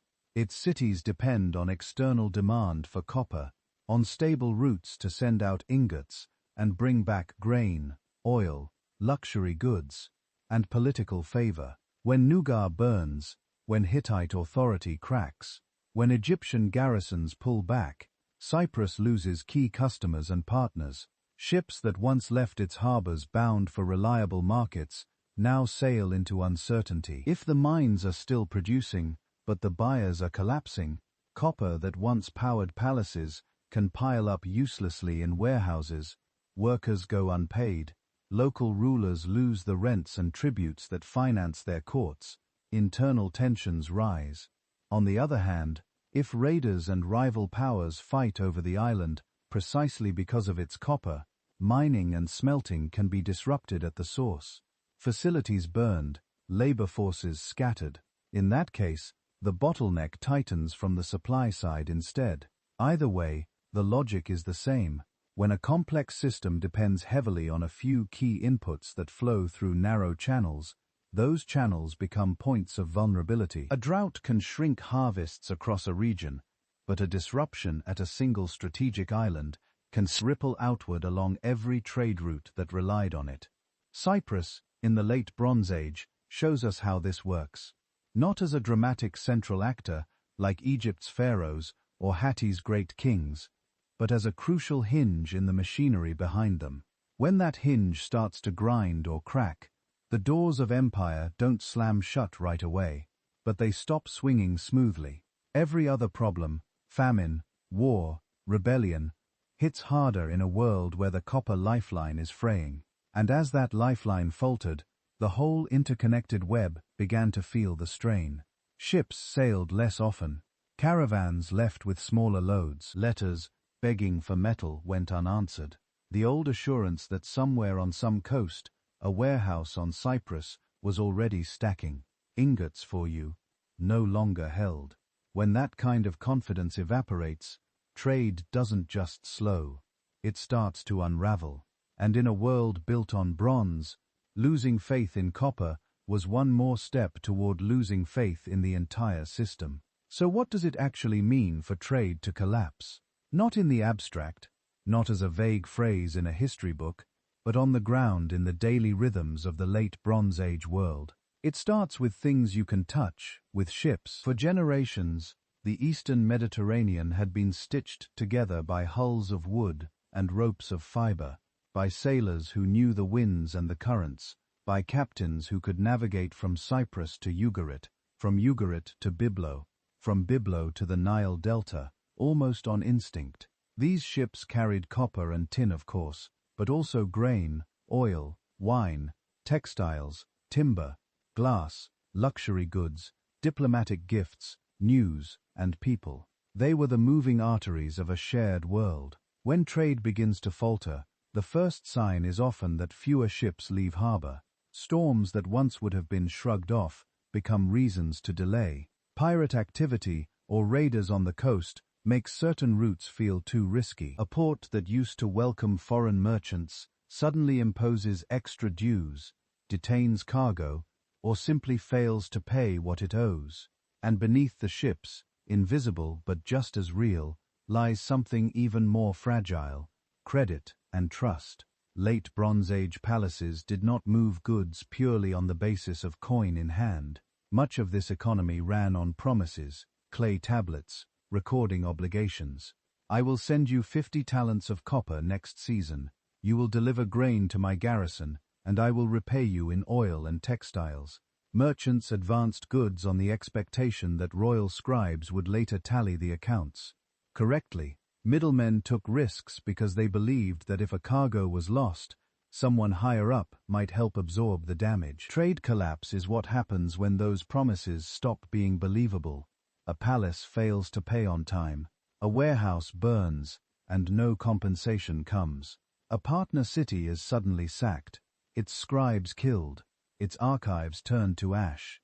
Debts recorded on fragile tablets become meaningless when the issuing authority vanishes overnight. Word spreads quickly, carried by the same ships that still manage to sail. Don't extend credit to that port. They're in trouble. That king is not honoring his treaties. That city doesn't answer anymore. Once that kind of talk circulates, merchants pull back. They demand payment up front. They avoid certain harbors. They hoard rather than move. What wealth they have left. Storage changes too. In stable times, palaces and major households keep large storehouses filled with grain, oil, and metal. Not all of it is for immediate use. Much of it is a buffer, a way of smoothing out bad harvests or delays at sea. It is also working capital. A ruler can release grain to feed workers, then recoup value later in kind. But if trade slows, stockpiles become ambiguous. Store too little, and a single bad year can starve you. Store too much, and your wealth sits idle, when unable to be exchanged for the foreign goods and allies you once relied on. If you fear raids or internal unrest, those very stost turn into tempting targets. Now layer this onto the structure of palace economies. These were not free market systems with countless small producers and buyers. They were heavily centralized. The palace in Mycenae or Hattusa or Ugarit did not just collect taxes, it orchestrated production. Scribes tracked hundreds of workers, weavers, metalsmiths, chariot makers, carpenters, perfumers, assigning rations, recording outputs, reallocating labor from one project to another. Specialists depended on regular inflows of raw materials, wool, flax, hides, copper, tin, imported woods, aromatic resins. The palace model works beautifully when inputs are predictable. Caravans arrive when expected. Ships dock in the right season. Tin from far-off mountains combines with create copper to feed the bronze workshops. Wool from dependent communities keeps the looms busy. In that situation, central planning can be remarkably efficient. The palace can produce armies, fleets, luxury goods, and monumental buildings on a scale no private household could dream of. But when you pull on one thread of that web, the whole pattern tightens and twists. Think of the tin. Tin sources were scattered and distant, possibly in Anatolia, the eastern Taurus, maybe even as far as Central Asia or beyond. We don't fully know all the routes, but we do know that tin traveled through multiple hands and for over great distances before landing in coastal ports and palace storerooms. Lose even part of that chain and bronze production chokes. Without tin, copper is still valuable, but it cannot make the same strong blades, gleaming helmets, and durable tools. You can recycle old bronze, breaking up redundant statues, melting down damaged weapons. That buys time. It does not solve the underlying problem. Armies are particularly vulnerable. A chariot core is not just horses and wheels. It is a bundle of metal, fittings, axle parts, spearheads, arrowheads, armor. Bronze makes it work. If you cannot replace broken pieces easily, every skirmish carries a new cost. Every lost chariot is not just a dead warrior. It is a smaller inventory of reusable metal. Even humble tools matter. Sickles, axes, chisels, fishing hooks. If bronze is scarce, agriculture and construction slow down. Fields are harder to work, boats are harder to repair. The palace's ability to command labor becomes less potent when it cannot supply the tools that make that labor productive. Yet, trade is not only the palace and the raw materials, it is also people whose full-time job is to keep connections alive. Merchants, ship captains, caravan leaders, interpreters, scribes, used to dealing with foreign scripts and languages. Port officials, who know which family in which inland village can supply 100 pack animals at a short notice. Dock workers, who have unloaded this type of cargo 100 times and can stack it so that it does not spoil on the journey inland. These are the human buffers in the system. When things go wrong, when a ship is delayed, when a tax demand is unexpectedly high, when a storm scatters a convoy, these are the people who improvise solutions. They call in favors. They reroute shipments. They work around temporary obstacles. Port infrastructure is a buffer too. Breakwaters, warehouses, quay, beacon towers, repair yards. When kept in good order, they allow a damaged ship to be refitted, a large surplus to be stored, an emergency grain shipment to be unloaded quickly and distributed inland before it rots. But what happens when war touches the ports? A single raid can burn warehouses, destroy cranes and storage jars, and scatter the specialized workers who knew how to use them. If a city like Ugarit loses its harbor installations, even if the political authority survives on paper for a while, its function as a trade hub is crippled. Merchants go somewhere else or nowhere at all without active merchants and working ports. Every shock lands harder. There is no one who remembers how to patch the network. This is where systems thinking helps make sense of the collapse. Imagine the Late Bronze Age, not as a set of independent kingdoms, but as a tightly coupled system, with flows of goods, information, and people constantly moving along its links. In such a system, failures are rarely isolated. A drought in one region reduces grain surplus. That region imports more food from its neighbors, paying in copper or textiles. The exporting region, now drawing down its own reserves, has less buffer if its harvest next year is poor. If at the same time tin shipments falter, palaces must choose: use bronze reserves for weapons or retool tools for agriculture. Every choice creates feedback. If they prioritize the army, fields might be under-equipped, leading to worse harvests and more dependence on imports. If they prioritize tools, military power declines, making them more vulnerable to attack or revolt. Either way, the risk profile of the entire system shifts. Now add trade distrust.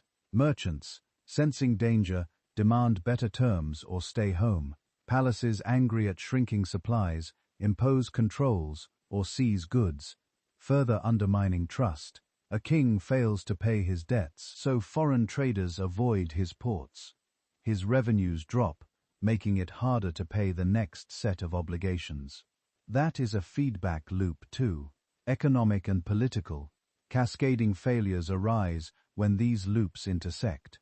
A burned port means fewer ships, which means less tin, which means weaker armies, which means more successful raids, which burn more ports, which further reduce trade. A failed harvest means greater reliance on imported food. Just as merchants are becoming more cautious, so prices rise, so ordinary farmers suffer, so unrest grows, so elites crack down, scaring away what merchants remain.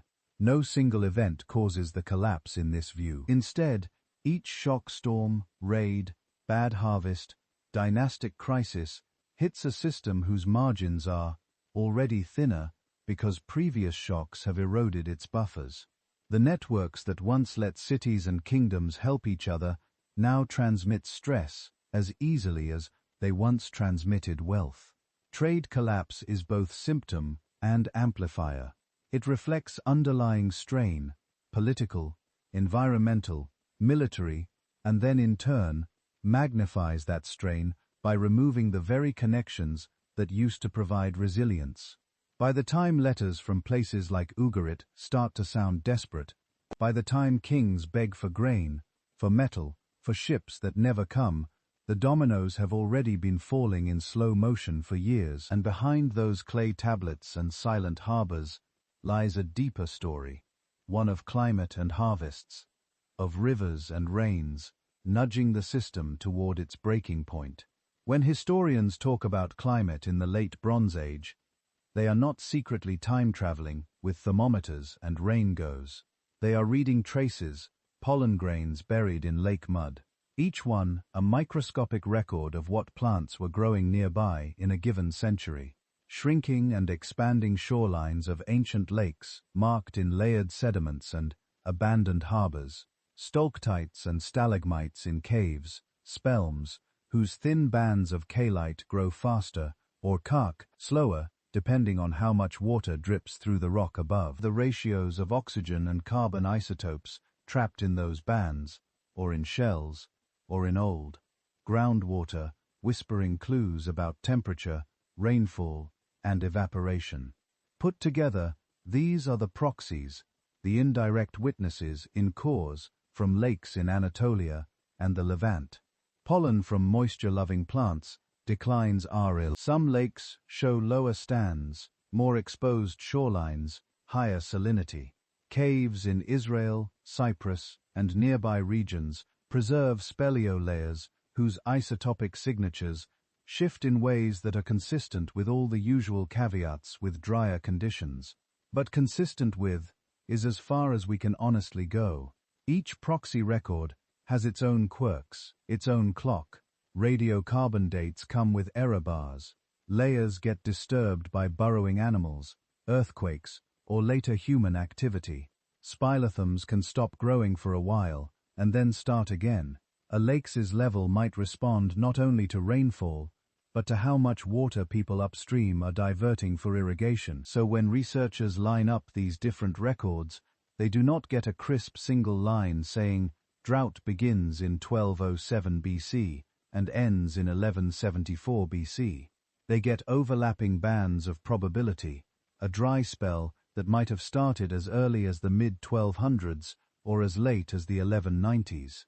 Intensifications that may not be synchronous everywhere. In some areas, more of a series of bad years with occasional relief. In others, a longer, grinding decline. Still, patterns emerge across much of the eastern Mediterranean. There are signals that the climate became more variable and on average drier around the time the palace systems were faltering. Not a sudden switch from green to desert, but a shift that meant less reliable harvests, lower margins, more risk. Imagine what that does to a world already running on tight central planning and long distance trade. A palace that has counted on 3 good harvests out of 4 might suddenly find that only 1 in 3 is truly abundant. The difference between average and slightly below average rainfall becomes the difference only between full granaries and anxious rationing. Bad harvests translate directly into numbers on clay tablets. Grain deliveries fall short. Ration lists shrink. Workers who once received full measures of barley now get partials. Scribes note famine year or record that fields have failed. In Egyptian texts, we start to see references to food shortages, to hungry people from Canaan crossing the border, seeking grain. Hittite documents from slightly earlier periods already hint at recurring famine crisis and emergency imports from Egypt. In markets, grain prices spike. We see this clearly a few centuries later in other Near Eastern documents, but the logic is the same. When local harvests fail, the price of staple food jumps relative to everything else. A sheep, a piece of land, a fine cloak, all buy less grain than they used to. For ordinary families, that means selling more of what they have just to eat. For the palace, it means that attempts to buy grain from elsewhere become painfully expensive, especially when trade networks are already fraying. Hungry people move. A farmer who has lost 2 harvests in a row might abandon marginal land and head toward a city in hope of rations or work. A group of tribes on the edge of the system might press further into settled lands, following rumors of better conditions or simply moving away from parched pasture. The inscriptions that mention sea peoples also mention those who are on the water, those who are on the road, groups that sound as much like displaced populations as organized invading armies. This is one way drought turns into migration pressure, not necessarily in one giant wave, but as repeated pushes and pulls. Pastoralists whose flocks cannot find enough grazing might raid a neighboring region or offer themselves as mercenaries or beg for asylum. Every option adds strain to someone else's system. And famine is not just a physical crisis, it is political. A king of the late Bronze Age was not only a warrior and a judge, he was a provider. Many royal titles emphasize the ruler as shepherd of the people, the one who ensures order, abundance, the proper flow of offerings to the gods. When the fields fail and distributions shrink, that image cracks. If the king cannot keep the granaries full, perhaps the gods are angry. Perhaps the king has sinned, or is simply weak. In such moments, legitimacy becomes fragile. Elites may hoard what grain there is, deepening resentment. Local strongmen might step into the gap, promising food in exchange for loyalty. Vassal states might question whether their overlord can still protect them, or whether it is time to switch allegiance or rebel outright. Here is where climate stress does its most devastating work, not as an alternative to war, invasion, or trade collapse, but as their accomplice. A dry sequence of years makes harvests unreliable. That makes cities more dependent on imported grain, just as we saw trade networks fraying. Merchants already nervous about piracy or unpaid debts now confront desperate buyers. Prices rise, accusations of profiteering spread, riots become more likely. Armies that once could be fed from royal storehouses must forage more aggressively or live off the land in enemy territory, making every campaign an act of pillage. Raiders find that a hungry countryside is easier to terrorize and less able to defend itself. Civil conflicts grow harsher when there is not enough food to cushion defeat. Meanwhile, in the palaces, scribes and rulers might still think of the problem as solvable. Just one more bad run to be endured. One more shipment to be begged from an ally. One more group of migrants to be resettled. From our distance, looking at pollen diagrams and spilio curves, it is tempting to draw a neat arrow. Drought, famine, collapse. But the real picture is more entangled. Some regions with clear drought signals limp on. Some cities burn in places where the climate data look relatively stable. The same dry years that ruin one kingdom might merely strain another that has better reserves or a more flexible social structure. The climate proxies tell us that the late Bronze Age world was under environmental stress. They do not tell us on their own which walls would fall, which palaces would burn, which communities would adapt. For that we have to look at the other forces already in motion. Earthquakes, wars, rebellions, institutional rigidity, all of them interacting with a sky that grew just a little more unreliable and fields that could no longer be counted on to bear the same old weight.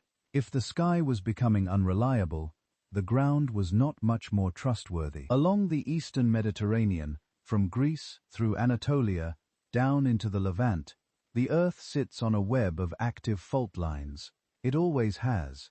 Ancient people knew in the most direct way possible that the ground could heave, walls could fall, and the sea could suddenly run away, and then come roaring back. In the 20th and 21st centuries, some archaeologists and geophysicists began to wonder whether this geological restlessness played a starring role in the late Bronze Age collapse. They proposed what has come to be called an earthquake storm, not a single apocalyptic quake that shatters every city in one night, but a cluster of powerful earthquakes rippling along connected faults over decades. One segment of a major fault slips, transferring stress down the line. Years later, another section ruptures, then another. Each event is local, but over a human lifetime, it can feel like the whole world is taking turns, shaking itself apart. The appeal of this idea is obvious. Many of the regions hardest hit by the collapse Mycenaean Greece, western Anatolia, the Levant, lie right along major fault systems. Excavations at places like Mycenae, Tiryns, Miletus, Ugarit, and other sites have uncovered toppled walls, crushed skeletons, and what some researchers interpret as patterns of damage consistent with seismic shaking rather than enemy siege. In some layers, you get a very particular kind of destruction. Walls thrown in alternating directions, columns snapped at their bases, floors warped, doorways twisted, fallen stones lying in jumbled heaps with no obvious burn layer on top. At a few sites, you find statues or cult images toppled forward as if shoved from behind by an invisible hand. All of that makes the earthquake storm hypothesis tempting. It offers a physical mechanism that could, in theory, affect dozens of cities spaced along a broad arc without requiring that a single invading army march from one end to the other. Faults do not respect political borders. A kingdom might think of itself as secure behind walls and chariots, but none of that matters if the palace itself is suddenly a pile of rubble. Yet the earth does not keep historical time for us. Linking a particular destruction layer to a specific earthquake, let alone stringing together a whole series into a coherent storm, is notoriously difficult.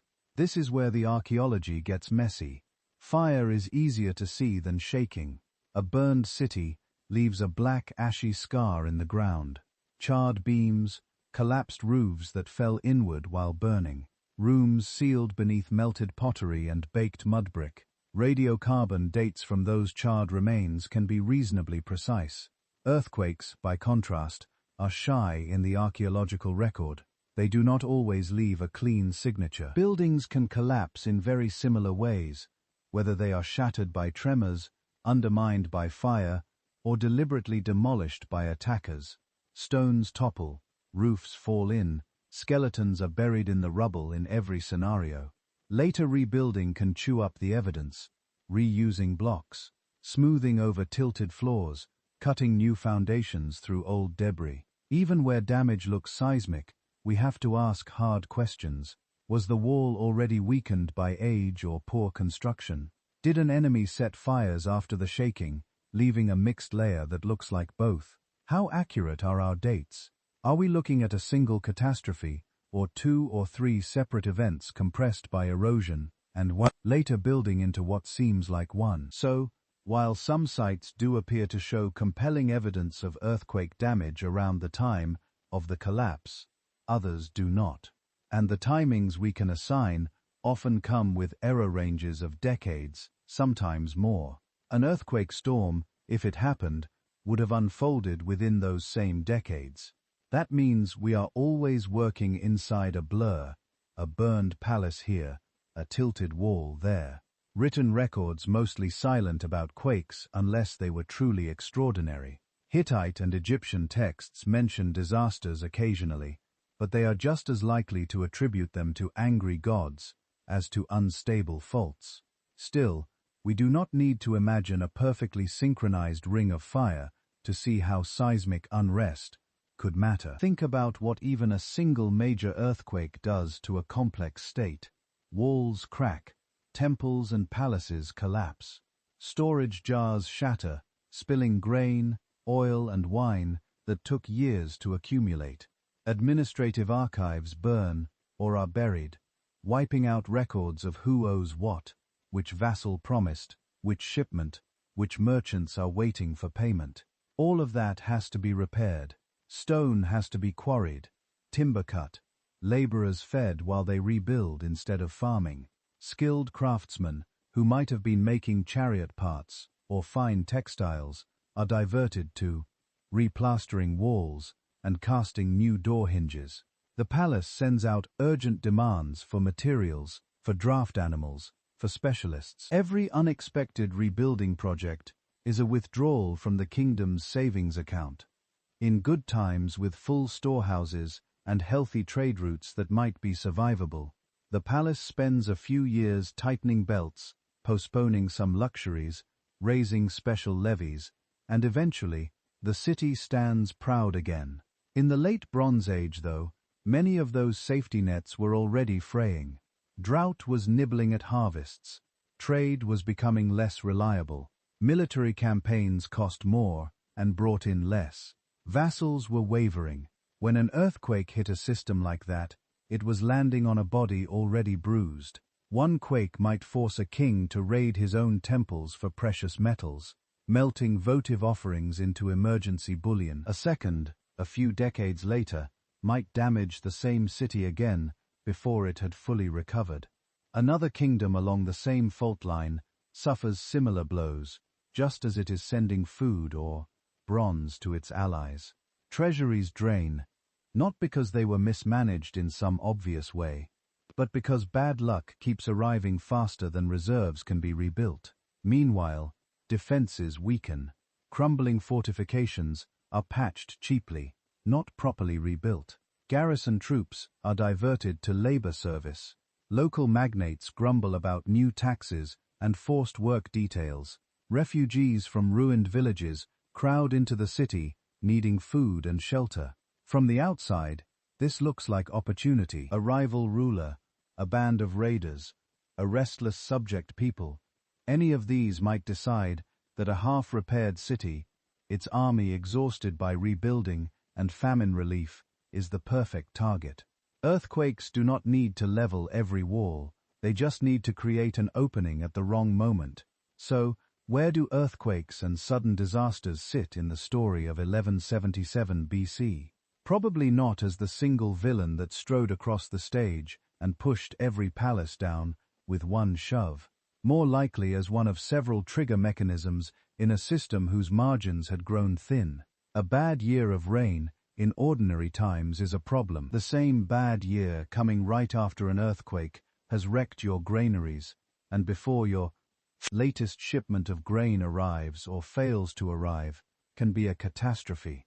A fire that might have been contained when the city watch was well fed and well equipped, spirals out of control when half the wells are choked with rubble, and the watch has been reduced to cut costs. A plague that might once have been localized spreads faster through a population already crammed into makeshift housing after a quake. Disasters are not just about the magnitude of the event, they are about the thickness of the buffers. In the late Bronze Age, those buffers, surplus grain, fiscal reserves, loyal vassals, redundant trade routes, robust defenses, were being eroded from multiple directions. In that context, an earthquake, a fire, a tsunami, or an epidemic were not isolated misfortunes, they were catalysts. They turned strain into crisis, and crisis into something that looked from the ground like the end of the world. When buffers thin out, somebody has to pay the difference.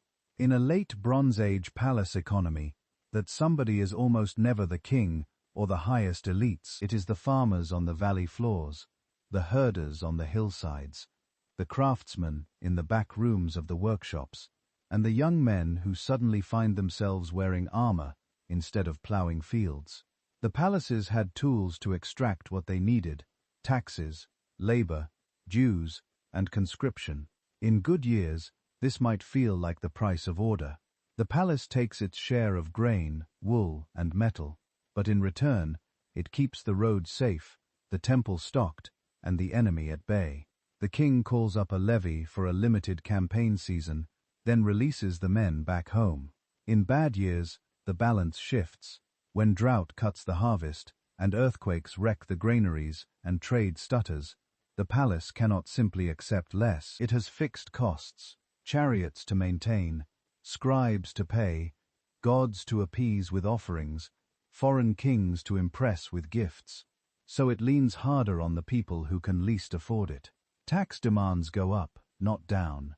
Where a farmer once surrendered a portion of his barley and olives, now he is required to deliver more to make up the shortfall from elsewhere. Where a shepherd once owed a few animals each year, now the quotas quietly rise, and if he cannot pay, he does not simply get a pass. He goes into debt. Bronze Age debt was not an abstract entry on a spreadsheet. It was a relationship. A man who could not meet his obligations might have to pledge part of his land or the labor of his household to an official or a local magnate. Over time, those local power brokers accumulate more and more control over the countryside, while the small holders become increasingly desperate. Now insert conscription into that picture. At the same time that taxes are climbing, the palace is also demanding service. More garrisons on the frontiers, more men to escort caravans along suddenly dangerous roads, more troops for campaigns against rebellious vassals or raiders. Every young man taken into the army is one less set of hands to plant and harvest. If he returns, he brings with him scars, grievances, and perhaps a new sense of his own power. If he does not return, his family may slip entirely into dependency, becoming tenants on what used to be their own fields. Multiply this process across decades of stress, and you begin to see how revolt stops being an abstract possibility and starts to feel like the next logical step. We do not have manifestos from Bronze Age peasants spelling this out. What we do see in texts and archaeology are hints of the pressure building. Letters from palaces complain about villages failing to meet their quotas. Edicts threaten harsh punishments for those who withhold taxes or flee their obligations. Some texts from Mesopotamia and the Levant hint at bands or troops causing trouble in the countryside, groups that are not clearly part of any official army. Where do such bands come from?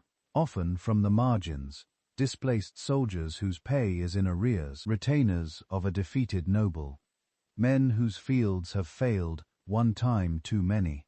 Instead of starving quietly, they pick up their weapons and go looking for another way to eat. This is how raiding economies begin to proliferate. Rather than producing grain, you take grain. Rather than mining copper, you hijack the caravans carrying it. Instead of waiting for the palace to assign you rations, you cut out the middleman and loot a warehouse, a temple, an unwalled town. Mercenaries thrive in this environment. Palaces that still have something left to protect hire fighters from outside their own tax base. These men might be foreign specialists in a particular kind of warfare, or simply locals with nothing left to lose. Either way, their loyalty is tied to pay. If the pay stops, their swords do not disappear. They just look for a new employer or a new target. We catch glimpses of such people in the records. Shurdan and other sea peoples fighting both against and for Egypt. Contingents of foreign spearmen in Near Eastern armies, personal guard units around kings that are explicitly not drawn from the local population. Archaeology shows another side of the same story, a defensive building boom. In the century or so before and during the collapse, many sites across the eastern Mediterranean see hurried fortification projects. Walls are thickened, new ramparts go up, older citadels are repaired in a rough, rushed style. In some places, small hilltop refuges are suddenly occupied and ringed with hastily built defenses. You do not invest precious labor in walls unless you are afraid. These constructions are not always the grand, carefully planned fortifications of a confident power projecting strength. Sometimes they look like patch jobs, as if someone realized very late that danger was closer than expected. Bastions jut out at odd angles, gates are choked with extra structures, space inside the walls fills with cramped improvised housing. Fear, once it settles in, does not stay neatly outside the palace. As the external world grows more threatening, palace politics tend to grow sharper. When resources shrink, factions inside the court compete more bitterly over what remains. Rival princes, military commanders, high priests, and powerful officials all have different ideas about how to respond, and each has clients and supporters in the wider society. Internal coups and factional violence become more likely. We have at least a few clear examples from this era of kings being overthrown by their brothers, generals seizing power, royal families wiped out and replaced by new dynasties. In other cases, the evidence is more circumstantial. Sudden changes in royal names, abrupt shifts in administrative style, or layers of destruction within palaces that seem more consistent with looting and arson from within than with an orderly enemy siege from without. Imagine a palace already strained by drought, debt, earthquakes, and raiders. Now imagine that in the middle of this, the king is assassinated or a succession dispute erupts. Different factions seize parts of the palace complex. Archives burn, not because a foreign army stormed the gate, but because someone inside wanted to erase the old records, or simply did not care if the files survived while they grabbed the gold. From the outside, the result looks similar: a ruined palace, a burned archive, a broken dynasty. But the cause is internal as much as external. The system is devouring itself. This is where the idea of collapse needs to be handled carefully. It is easy to picture the late Bronze Age ending in simple battlefield defeat. Mighty kingdoms toppled because their armies lost a series of big set-piece wars. There were battles, of course. Some were probably decisive for individual cities and dynasties. But what really seems to fail across region after region is not just armies. It is administration. Palaces stop functioning as coordinating hubs. The scribal schools that train the bureaucrats falter. Tax lists are no longer compiled, or if they are, they no longer result in grain actually reaching the storerooms. Orders go out and are not obeyed. Vassal kings stop sending their tribute. Temples no longer receive regular offerings from the center. You can see this loss of administrative capacity in the archaeology. Fewer standardized weights and measures, fewer seal impressions on storage jars, fewer written documents, less evidence of centralized redistribution. A city might still be standing, people might still be living in it, But if the palace at its heart can no longer collect, store, and reallocate resources, can no longer organize work crews or muster troops, then in the terms of that age, it has already collapsed. War, revolt, raids, coups, these are the visible symptoms of a deeper breakdown. They are what happens when stressed systems try to protect themselves by squeezing harder, and the people being squeezed begin to push back or simply walk away.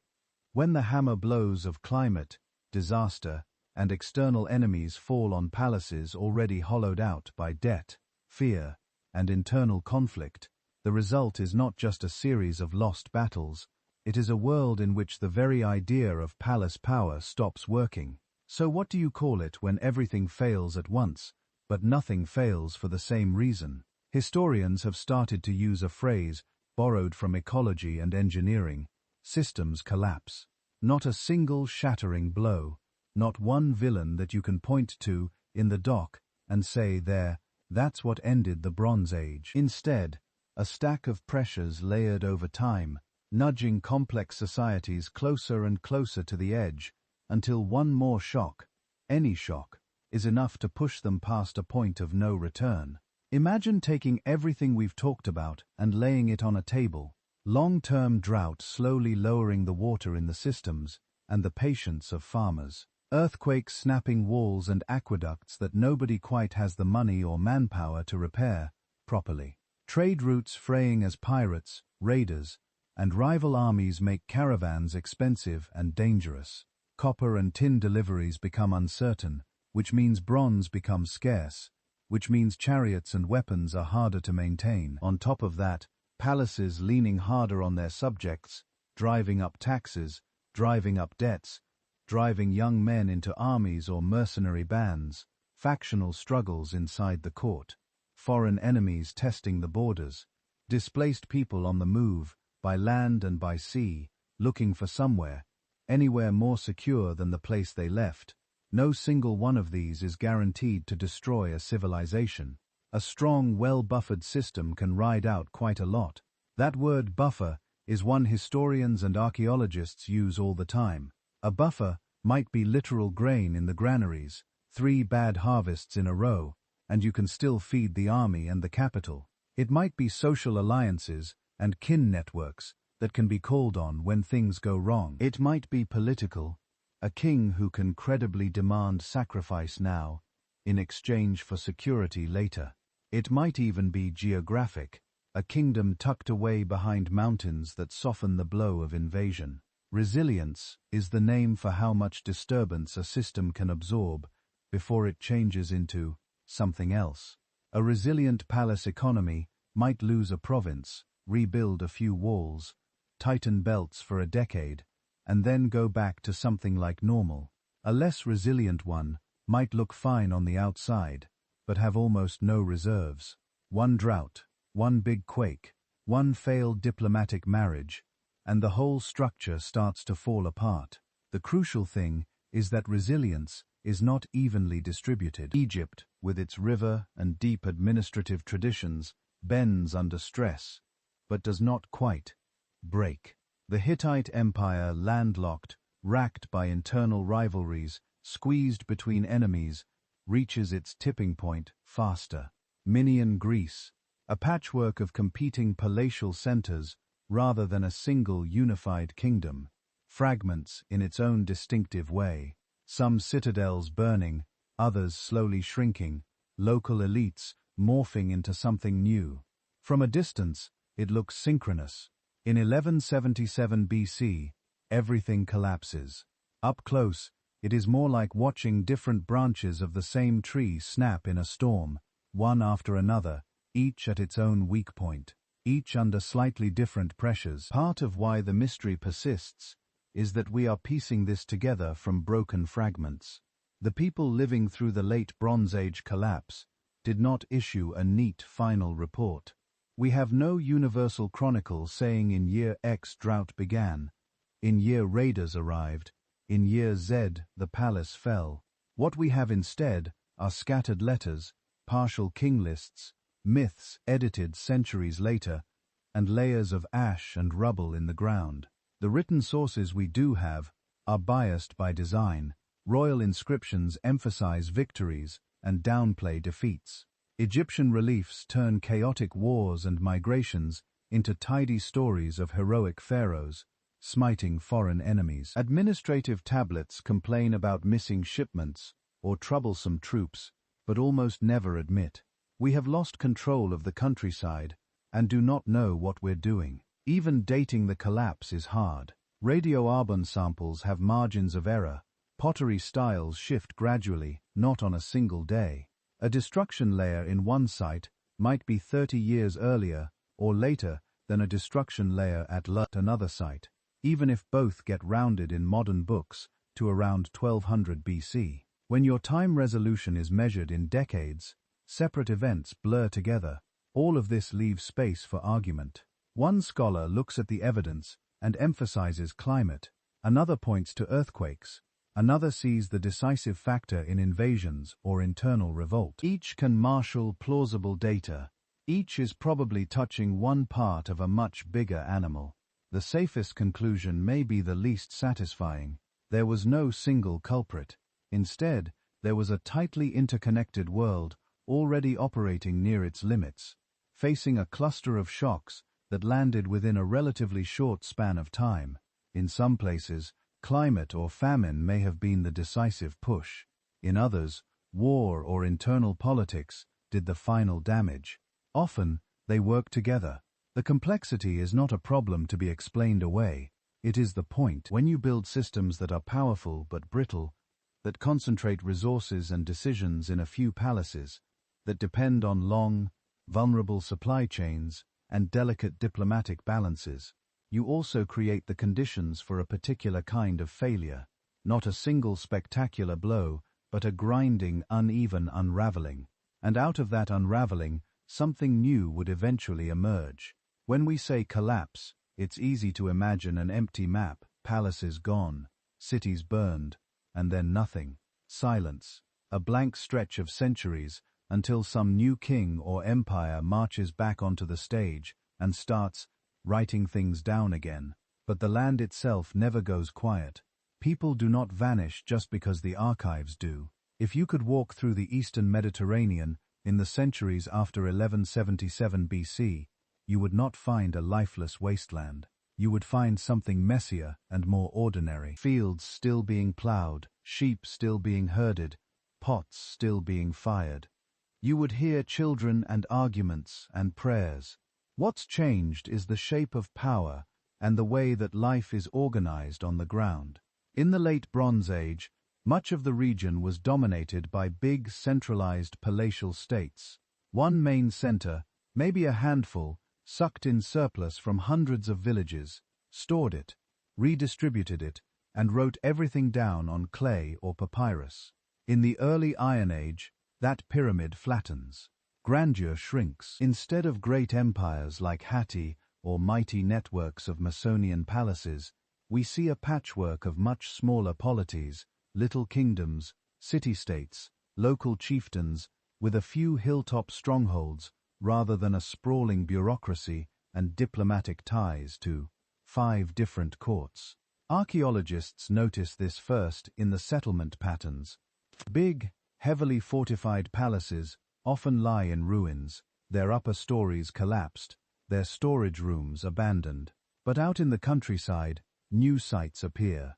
Hilltops and ridges that had been empty in the palatial period suddenly sprout small villages, clusters of simple houses built with more concern for defense and visibility than for access to royal roads. Coastal cities that once served as hubs in a vast trade web may contract dramatically or even vanish, while in the highlands above them, new communities take root. In Greece, the population seems to redistribute. Fewer rich graves, fewer luxury imports, more modest farmsteads scattered across landscapes that had once been tightly controlled by palace officials. Long-distance trade doesn't disappear, but it thins out and becomes riskier. Those old dependable convoys of copper and tin, lumber and luxury goods, backed by treaties and royal guarantees, are mostly gone. Instead, you get shorter, more improvised connections. Coastal hopping from bay to bay, overland caravans that operate on a smaller scale, merchants who are more opportunists than state employees. If Bronze Age trade was like a well-maintained highway system, the early Iron Age is more like a network of back roads and footpaths. People still move, goods still move, but fewer things cross thousands of kilometers. Fewer palaces can count on overseas shipments arriving on time. Out of this leaner, more localized world, a strange new metal slowly steps into the foreground: iron. It had been known before. Hittite texts mention it. A few rare iron objects, often meteoric, literally from the sky, turn up in earlier burials, treated like curiosities or status symbols. But in the old system, bronze was king. Copper plus tin smelted and alloyed in specialist centers, shipped along those famous trade routes, turned into tools and weapons at palatial workshops. When those routes fray and those palaces topple, bronze becomes harder to organize. You can't command tin from a distant mountain range if you no longer control the coast, or if the people in the middle have other priorities. Copper might still be there, but without tin, it's just copper. Iron has a different logic. Iron ore is more widely available than tin. Lots of regions have some. The problem in the late Bronze Age was not that people didn't know iron existed. It was that working it well was difficult, and not yet worth the investment when bronze was already embedded in the system. Smelting iron requires higher temperatures and more careful control. Early iron is often brittle, full of impurities. Making a reliable iron tool isn't just a matter of switching as UES. It demands new techniques, more trial and error, more experimentation in countless smoky village furnaces. The collapse of the old order creates both the need and the room for that experimentation. With bronze supplies irregular, to communities that can't easily import metal have strong incentives to tinker with what's available locally. Over generations, blacksmiths refine their methods: better furnaces, repeated heating and hammering to drive out slag, quenching and reheating to change the metal's structure. The result is not an overnight technological revolution, but a slow gradient. For a long time, bronze and iron coexist. In some places, bronze remains the preferred material for certain objects, especially where elites can still command tin. In others, iron appears first in cheap tools or simple knives, gradually moving into spearheads, then swords, as techniques improve. In some regions, you can actually watch the transition in grave goods and hoards. A few tentative iron pieces among a majority of bronze, then a more even mix, then mostly iron, with bronze surviving for special uses or decorative fittings. Bronze Age and Iron Age are convenient labels, but on the ground, they blur into each other. The same is true of culture more broadly. We sometimes talk about a dark age after the late Bronze Age collapse, especially in Greece. But dark here mostly means dark to us. Fewer written texts, fewer monumental inscriptions, fewer obvious royal archives to guide our reconstructions. For the people living through it, this was not a time without memory. Languages don't stop being spoken because nobody is carving them into stone. Religious practices don't vanish just because temples are no longer sheathed in imported cedar and gold. Stories don't cease to be told because scribes have fewer tablets to write on. Instead, much of culture moves more fully into the oral realm. Myths, genealogies, heroic tales, laments for fallen cities. All the things that have once been written down for palace audiences continue to circulate by word of mouth. Some of them change in the retelling, grow new details, adapt to new circumstances. Others crystallize into traditions that will later be written down in entirely new political contexts. The gods change costumes, but not always identities. A storm god, who had once received offerings in a Hittite sanctuary, may reappear centuries later in the pantheon of a small Neo-Hittite city-state still associated with thunder and kingship, but now flanked by new local companions. Deities in the Levant shift, names blend together, or split apart, yet remain recognizably tied to older cults when you follow their attributes and iconography. Art follows a similar path of continuity and reinvention. The grand polished reliefs of imperial courts give way to rougher, smaller-scale objects, locally carved seals, painted pottery, bronze figurines. Motifs migrate. A style that used to belong to a collapsed kingdom might be picked up and reinterpreted by its neighbors. Warriors, chariots, ships, and hybrid creatures all survive in miniature, even as the palaces that once commissioned them crumble. And in the middle of this, new identities begin to take shape. When large empires and royal systems fall, they leave behind populations who still need some way to organize allegiance, who we are, and who they are. In the early Iron Age, we start to see the first clear traces of groups that will loom large in later stories. Small Aramaean states in Syria, early Philistine cities in the southern coastal Levant, emerging Israelite and other highland communities in the interior, Phoenician ports rebuilding their maritime networks. These are not created from nothing. They draw on existing languages, older population mixes, deep local traditions, but the fragmented political landscape, no single overwhelming Hittite empire, no stable Mycenaean network, gives them room to assert themselves, to define their own styles of pottery, their own architectural habits, their own ways of telling their past. Small policies can be surprisingly inventive. Without the heavy overhead of a massive palace bureaucracy, communities can experiment with new forms of governance and alliance. City-states negotiate with their neighbors. Tribal confederations try out looser, more flexible structures. Local elites sponsor shrines, markets, and eventually, new kinds of writing and record-keeping suited to their own scale. From a distance, with few texts and no grand monuments, this can look like a long lull between civilized peaks. Up close, it is more like watching a forest regrow after a fire. The old canopy of empires is gone. Sunlight reaches the ground. Many seedlings fail. Some linger as shrubs. A few eventually grow into the next generation of towering trees. The Neo-Assyrian Empire, the kingdoms of Israel and Judah, the Phoenician trading networks, the small Iron Age states that will later be swallowed into Assyria, Babylon, and Persia. Calling the centuries after 1177 BC a dark age hides as much as it reveals. Yes, our evidence is dimmer. The written record thins out. Dates are less precise. More of what happened has to be inferred from pottery shards, carbon samples, and the layout of ruined villages instead of neatly dated inscriptions. But dim to historians is not the same thing as dim to the people who lived then. They were still thinking, adapting, remembering, improvising, taking inherited languages and gods and stories and weaving them into something new in the shadow of fallen palaces. The late Bronze Age world had collapsed as a system.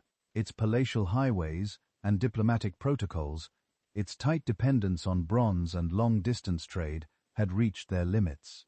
What grew in its place was rougher, more local, and in some ways more resilient. And from those scattered villages and small hilltop strongholds, the next great chapter of ancient history was quietly beginning to assemble itself. When we look back at 1177 BC, it's tempting to hunt for a single villain, a year, a battle, a group of invaders with strange helmets, a volcano, a drought index, a smoking gun on a broken tablet. But the deeper you go into the evidence, the less satisfying that kind of answer becomes. The same years that give us burned palaces also give us letters about grain shortages and shipping delays and runaway workers.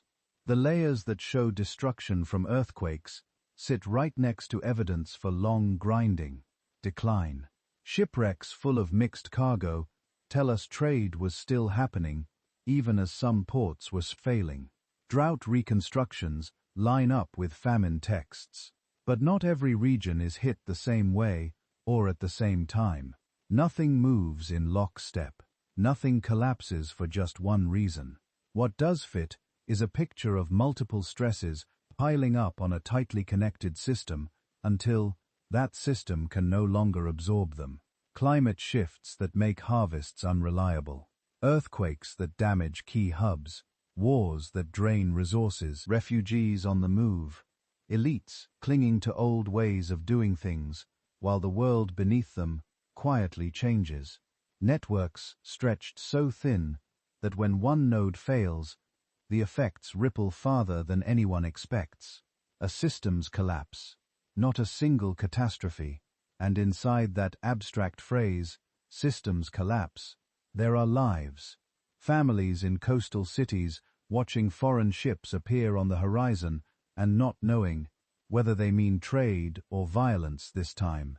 Farmers in the interior hearing fewer messengers from the palace and realizing that this year they may be on their own.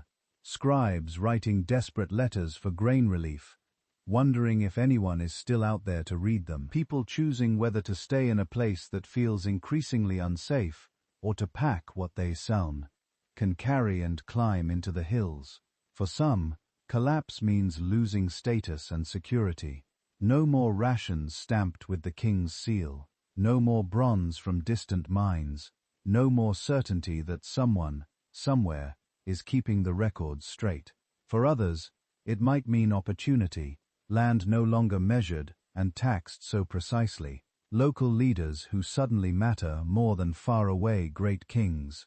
The archaeology we sift through, ash layers, abandoned buildings, reused tombs, new little villages on old empty ridges, is really a record of all those quiet decisions made under pressure, insecurity, movement, adaptation. That is why this collapse still matters. Not because it marks the end of civilization, but because it shows how a complex, globalized world can be both powerful and fragile at the same time. How prosperity, built on long, delicate chains of dependence, can unravel when too many links fray at once. How ordinary people find ways to keep going when the big structures they relied on falter. It's also a reminder that an ending from one point of view is a beginning from another. If you could drift above the eastern Mediterranean in the decades after 1177 BC, you would see smoke rising from ruined palaces and also from new hearths in new houses. You would see toppled walls and freshly plowed terraces, abandoned ports and small boats still hugging the coast, shrines roofless and empty, and other shrines simpler, poorer, flickering back to life. The world is not ending, it is resetting. The rules of power are being redrawn. Old stories are being retold in new accents. Children are growing up who will have no memory of the great courts of Hatti or the long lists of Mycenaean kings. For them, the patchwork Iron Age landscape will be normal, the baseline from which new empires will one day rise. We live in a connected world too. We depend on long supply chains and delicate infrastructures, on distant resources and invisible agreements. Studying 1177 BC doesn't give us a prophecy, but it does give us a sense of how complicated systems fail, and how even in the middle of that failure, people adapt, improvise, and preserve more than we might think. Somewhere in every age, someone is keeping a story alive while the palace burns. If you've stayed with this story through the night, let it settle in your mind as you drift towards sleep. Not as a tale of sudden annihilation, but as a slow, uneven turning of the wheel, a forest after fire, a shoreline after the tide has gone out, leaving space for new things to take root. When you wake, those palaces will still be ruins, their tablets still broken, but the people who walked away from them will still be there too, somewhere in the dust of the record, carrying their languages, their gods, and their memories forward. If you found this journey through the late Bronze Age calming or thought-provoking, you can help this channel grow by liking this video, subscribing, and leaving a comment. I'd especially love to hear where you're listening from. What country, what city, what little corner of the world you're in right now. So before you close your eyes, tell me in the comments where you are, and we'll let the ruins rest together for the two.